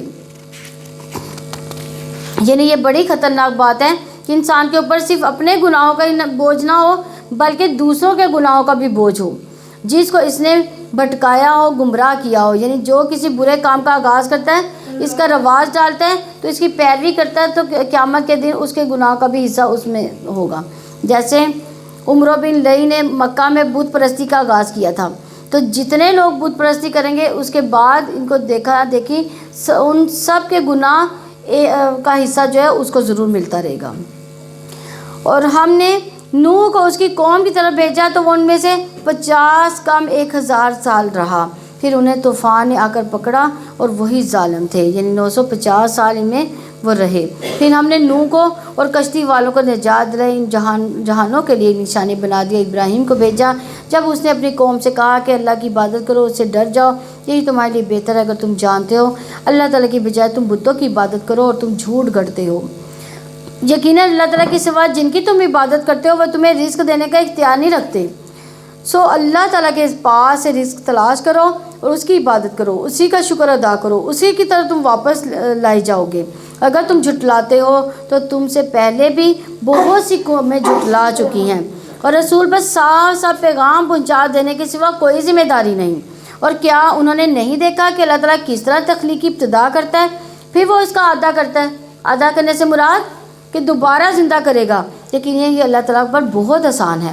آپ کہہ دیں کہ زمین میں چلو پھرو دیکھو کہ اس نے کس طرح تخلیق کی ابتدا کی، پھر اللہ تعالیٰ ہی اسے دوسری بار پیدا کرے گا۔ یقیناً اللہ تعالیٰ ہر چیز پر پوری طرح قدرت رکھنے والا ہے۔ یعنی یہ مرنے کے بعد دوبارہ جی اٹھنے اور حساب کتاب کا یقین دلانے کے لیے بات کی گئی ہے کہ اس میں شک نہ کرو، جس نے پہلی بار پیدا کیا پھر وہ قیامت کے دن دوبارہ پیدا کر سکتا ہے۔ یعنی یہ دلیل ہے کہ قیامت کے دن ضرور اٹھائے جائیں گے۔ وہ جسے چاہتا ہے سزا دیتا ہے، جسے چاہتا ہے رحم کرتا ہے، اور اس کی طرف تم لوٹائے جاؤ گے۔ اور تم نہ زمین میں عاجز کرنے والے ہو، نہ ہی آسمان میں، اور اللہ تعالیٰ کے سوا تمہارا کوئی دوست اور مددگار نہیں۔ اور جن لوگوں نے اللہ تعالیٰ کی آیات اور اس کی ملاقات کا انکار کیا، یہی لوگ میری رحمت سے مایوس ہو گئے، یہی لوگ ہیں جن کے لیے دردناک عذاب ہے۔ پھر اس کی قوم کا جواب اس کے سوا کچھ نہ تھا کہ انہوں نے کہا قتل کر دو اسے اور جلا دو اس کو۔ چنانچہ اللہ تعالیٰ نے اسے آگ سے نجات دی۔ کسے؟ حضرت ابراہیم علیہ السلام کو۔ بلا شبہ اس میں ان کے لیے یقیناً نشانیاں جو ایمان لاتے۔ اور اس نے کہا کہ تم نے دنیا کی زندگی میں اللہ تعالیٰ کے سوا بتوں کو معبود بنایا، دنیا کی زندگی میں اپنے درمیان دوستی کی وجہ سے قیامت کے دن تم میں سے کوئی کسی دوسرے کا انکار کرے گا اور تم میں سے کوئی دوسرے پر لعنت کرے گا، اور آگ تمہارا ٹھکانہ ہوگی اور تمہارے لیے کوئی مددگار نہ ہوگا۔ یعنی آپ دیکھیں دنیا میں عموماً لوگوں کے باہمی تعلقات، دوستیاں، محبتیں کس بنیاد پر ہوتی ہیں کہ کسی نے کسی کے کامن گراؤنڈ پر ہوتی ہیں، یعنی بزنس کی وجہ سے ہو جاتی ہیں، یا کہیں ورکر جو ہے اکٹھے کام کر رہے ہوتے ہیں، یا اسکول میں پڑھ رہے ہوتے ہیں، گیمز کھیل رہے ہوتے ہیں، تو وہاں پہ کیا ہوتا ہے دوستیاں ہو جاتی ہیں۔ تو مومن جو ہے وہ دنیا میں کسی سے بھی جو محبت کرتا ہے اس کے پیچھے اللہ کی ذات ہوتی ہے۔ اللہ کی خاطر وہ دنیاوی اغراض و مقاصد و مفادات کی خاطر محبت نہیں کرتا، یہی محبت بے لوث محبت ہوتی ہے۔ تو میں نے آپ کو کل بھی بتایا تھا کہ دوستی میں ہمیں کیا فکر رکھنی چاہیے کہ ہمارا دوست کس دین پر ہے، کیسے عمل کرتا ہے۔ اگر اس کے اچھے عمل ہو تو اس کے ساتھ دوستی کریں، اگر نہیں ہے تو اس کی دوستی چھوڑ دیں، کیونکہ نبی صلی اللہ علیہ وسلم نے فرمایا کہ انسان اپنے دوست کے دین پر ہوتا ہے، تو اس لیے دوستی میں بہت زیادہ جو ہے انسان کو احتیاط کرنی چاہیے۔ بعض کا تو ایسا ہوتا ہے کہ اگر کوئی انسان کسی کی مال سے محبت کرتا ہے تو یہ محبت کیسی ہے، کل کو اگر اس کے مال پاس نہیں رہے گا تو کیا ہوگا، اس کی محبت چھوٹ جائے گی۔ بعض کا تو ایسے بھی ہوتا ہے نا، ہم ان سے محبت کرتے ہیں جن کے پاس بہت زیادہ مال ہوتا ہے، کیونکہ وہ ہمیں کھلاتے پلاتے رہتے ہیں، ہم بھی بڑے مگن ہوتے ہیں کہ چلے بھی اس کے ساتھ دوستی رکھتے ہیں، کھائے پیئیں گے، عیش کریں گے۔ لیکن جب اس کے پاس مال نہیں ہوتا تو کیا ہوتا ہے، یہ دوستی چھوٹ جاتی ہے۔ تو دین کی وجہ سے جو ہوتا ہے یہ محبت، یہ تعلق آخر وقت تک اس کو ساتھ جوڑے رکھتا ہے۔ تو مالدار اگر چاہے تو وہ بالکل کنگلا ہو جائے تو وہ اس کو چھوڑ دے گا، کہتا ہے کہ کل بھی تم میرے دوست تھے، آج بھی تم میرے دوست ہو، کیونکہ اس دوستی میں کامن چیز ہوتی ہے۔ اگر فرض کرو کہ دین کی وجہ سے جو دوستی ہوتی ہے تو اس میں کیا ہوتا ہے کہ اگر اس کے پاس مال ختم بھی ہو جائے گا تو پھر بھی وہ کیا کہے گا کہ نہیں تم میرے دوست ہی ہو، میں تمہاری مدد کروں گا، تم میرے ساتھ چلو۔ ہم ایسے کرتے ہیں نا بعض کا، اگر جن کے دل میں بھلائی ہوتی ہے تو وہ ضرور اپنے دوست کا ساتھ دیتا ہے۔ تو اس لیے آتا ہے کہ قیامت کے دن سب ایک دوسرے کے دشمن بن جائیں گے سوائے متقین کے، کیونکہ متقین کا تعلق تقویٰ کی وجہ سے تھا، دین ایمان کی وجہ سے تھا، قرآن کی وجہ سے تھا۔ تو کتنا بڑا فرق ہے اس میں، پھر بھی ہم دنیا کی حقیقت کو نہیں سمجھتے اور دین کو اہمیت نہیں دیتے، دین کی وجہ سے دوستی کو اہمیت نہیں دیتے۔ آپ دیکھیں ہمارا جو لائف سٹائل ہے، ہم جب لوگوں سے معاملہ کرتے ہیں اس سے ہماری پہچان ہوتی ہے، ہماری جو پیورٹیز، یعنی ہم کن چیزوں کو پریفر دیتے ہیں۔ اب جیسے رشتے کے لین دین کی بات ہے تو عام طور پر کسی کا دن کام دیکھا جاتا ہے، یہ دیکھا جاتا ہے کہ اس کے پاس کیا ریسورسز ہے، یعنی لڑکا اگر ہم دیکھیں گے رشتے کے معاملے میں تو کیا دیکھیں گے، اس کا کہ مال و دولت دیکھیں گے، اس کا گھر اپنا ہے۔ اکثر لوگ یہ کہتے ہیں کہ اس کا گھر اپنا ہونا چاہیے تو پھر ہم اس لڑکے کو نہ دیں گے اپنی بیٹی کا رشتہ، یعنی اس میں کیا دیکھنا چاہیے، دینداری دینی چاہیے۔ لیکن بعض کا تو ایسا بھی ہوتا ہے کہ کوئی دنیاوی اعتبار سے اسٹرانگ نہیں ہوتا لیکن دین میں بہت آگے ہوتا ہے، خاص طور پر وہ لڑکے جو دین سیکھنے کے لیے بعض کا اپنا کیریئر ہی داؤ پر لگا دیتے ہیں، یعنی ان کے پاس روزگار کوئی نہیں ہوتا لیکن دین پورا کے پورا ہوتا ہے۔ لیکن اس میں کیا ہوتا ہے، ہم اپنی لڑکیوں کی شادی نہیں اس کے ساتھ کرنا چاہتے، لیکن دینداری کو پہلے پریفر دیں۔ جو دیندار ہوگا وہ اللہ تعالیٰ اس کو مال تو دے ہی دے گا، لیکن جو دین کے ساتھ اس کا اخلاق بنا ہوگا، وہ جتنا اپنی بیوی کے ساتھ اس نے سلوک کرے گا وہ کوئی اور بندہ نہیں کر سکے گا۔ تو دیکھنے کی بات یہ کہ انسان کی پیورٹیز کیا، وہ آخرت کو بھی اہمیت دیتا ہے یا صرف دنیا کو اہمیت دیتا ہے۔ اگر صرف دنیا کو دیا تو قیامت کے دن ایک دوسرے کا انکار، یعنی انسان یہ کہے گا کہ میں تو نہیں جانتا اس شخص کو، اور ایک دوسرے پر لعنت، اس نے تو مجھے بہکا دیا تھا، یعنی جو راستے سے بھٹکائے گا، یعنی ایمان کے راستے سے بھٹکا دے گا، تو وہ کیا ہوگا کہ قیامت کے دن وہ ایک دوسرے پر لعنت بھیجے گا۔ پھر لوط اور اس پر ایمان لایا اور قوم ابراہیم نے کہا یقیناً میں اپنے رب کے لیے ہجرت کرنے والا ہوں، یقیناً وہ سب پر غالب کمال حکمت والا ہے۔ ہم نے اسے اسحاق اور یعقوب عطا فرمایا، اس کے نسل میں نبوت اور کتاب رکھ دی، ہم نے اسے دنیا میں بھی اس کا اجر عطا کیا، آخرت میں بھی یقیناً وہ نیک لوگوں میں سے ہوگا۔ تو یہاں دیکھیں کہ جب اللہ تعالیٰ ابراہیم علیہ السلام کی اولاد کا ذکر کرتے ہیں تو پوتے کا بھی ذکر ساتھ ہی کر دیتے ہیں، یعنی انہی کی اولاد میں سے نبوت اور کتاب رکھ دی گئی، دین کے لیے قربانی کی۔ آپ دیکھیں یہ خیر کہاں تک جاتی ہے، یعنی نسلوں تک خیر جاتی ہے۔ اور لوط کو بھیجا جب اس نے اپنی قوم سے کہا یقیناً تم واقعی اس بے حیائی کو آتے ہو جو تم سے پہلے جہانوں میں سے کسی نے نہیں کی، یقیناً کیا تم واقعی مردوں کے پاس آتے ہو اور تم راستے کاٹتے ہو اور اپنی مجلس میں برا کام کرتے ہو۔ تو اس کی قوم کا جواب اس کے سوا کچھ نہ تھا کہ انہوں نے کہا کہ اگر تم واقعی سچوں میں سے ہو تو ہم پر اللہ تعالیٰ کا عذاب لے آؤ۔ یہ برائی انہی کی قوم میں سے شروع ہوئی تھی، اس سے پہلے یہ برائی موجود ہی نہیں تھی۔ کیا تم لوگ شہوت سے مردوں کے پاس جاتے ہو؟ پہلی برائی راز زنی کرتے، دوسری برائی اوپنلی برے کام کرتے اپنے کلبز میں، برائی کو انجام دیتے، یعنی بے حیائی کے کام ایک دوسرے کے سامنے کرتے۔ لوط نے کہا اے میرے رب فسادی قوم کے خلاف میری مدد فرما، کیونکہ دوسرا مرد ان کا مددگار تھا، کہیں سے کوئی سپورٹ نہیں مل رہی تھی اس کو۔ تو جب ہمارے فرشتے ابراہیم کے پاس بشارت لائے تو انہوں نے کہا ہم اس بستی کے لوگوں کو یقیناً ہلاک کرنے والے ہیں، ان کے باشندے یقیناً ظالم ہے۔ یعنی ایک ٹرپ ان دونوں کا کام، یعنی ایک طرف حضرت ابراہیم علیہ السلام کو بشارت دی گئی اور دوسری طرف عذاب کے لیے کہا گیا۔ ابراہیم نے کہا اس میں لوط بھی ہے، انہوں نے کہا ہم زیادہ جاننے والے ہیں کہ اس میں کون ہے، ہم یقیناً ضرور اسے اس کے گھر والوں کو بچا لیں گے، مگر اس کی بیوی جو پیچھے رہنے والوں میں سے ہے۔ یعنی فرشتوں کو پہلے ہی سے پتہ تھا لوط علیہ السلام اس کے گھر والوں کو ہم نے بچانا ہے۔ اور جب ہمارے فرشتے لوط کے پاس آئے تو وہ ان سے پریشان ہوا، اس کا دل تنگ ہوا، انہوں نے کہا کہ ڈرو نہیں اور نہ ہی غم کرو، یقیناً ہم تمہیں اور تمہارے گھر والوں کو نجات دیں گے، مگر تمہاری بیوی جو پیچھے رہ جانے والوں میں سے ہے۔ یعنی فرشتے لوط علیہ السلام کو نہیں پتہ تھا کہ یہ فرشتے ہیں، کیونکہ وہ لڑکوں کی شکل میں آئے تھے۔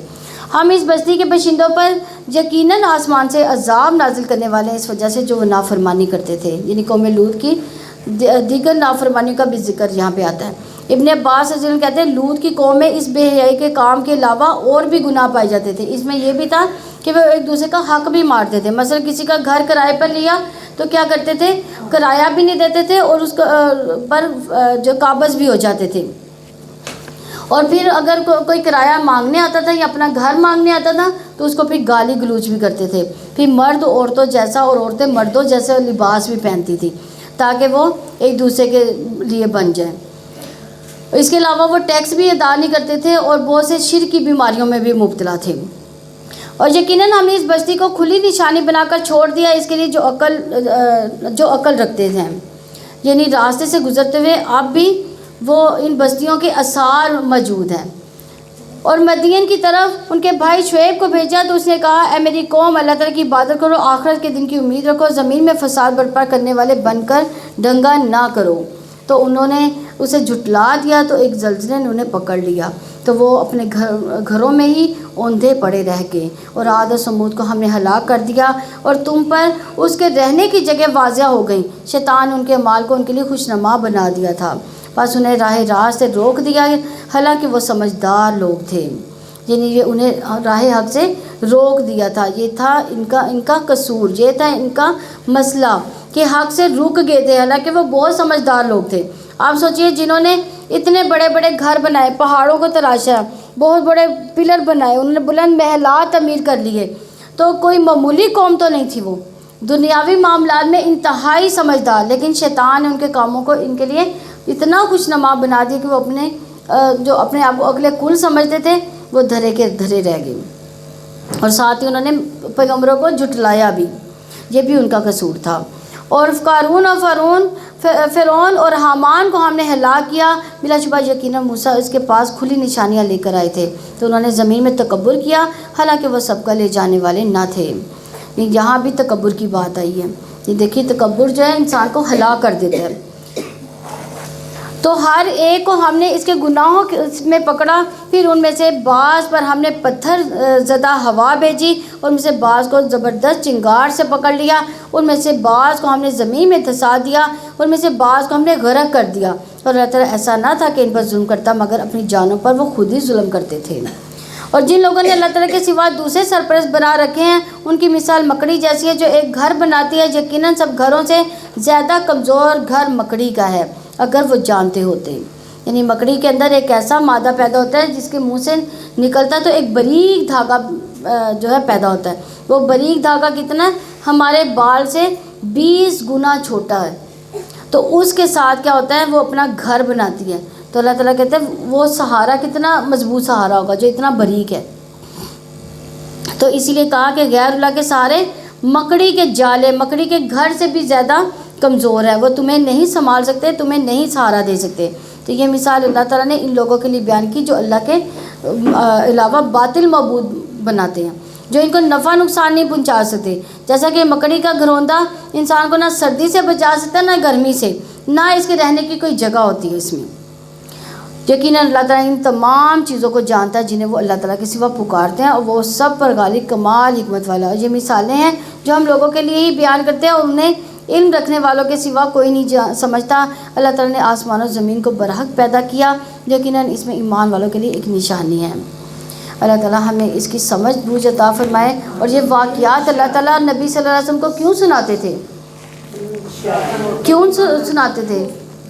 تاکہ ان کا دل مضبوط ہو، کہ پہلے بھی رسول ایسے ہی آئے، ان کو بھی جھٹلایا گیا، تو اگر ہمیں بھی کوئی ایسے جھٹلا دے تو اس پہ غم نہیں کرنا چاہیے۔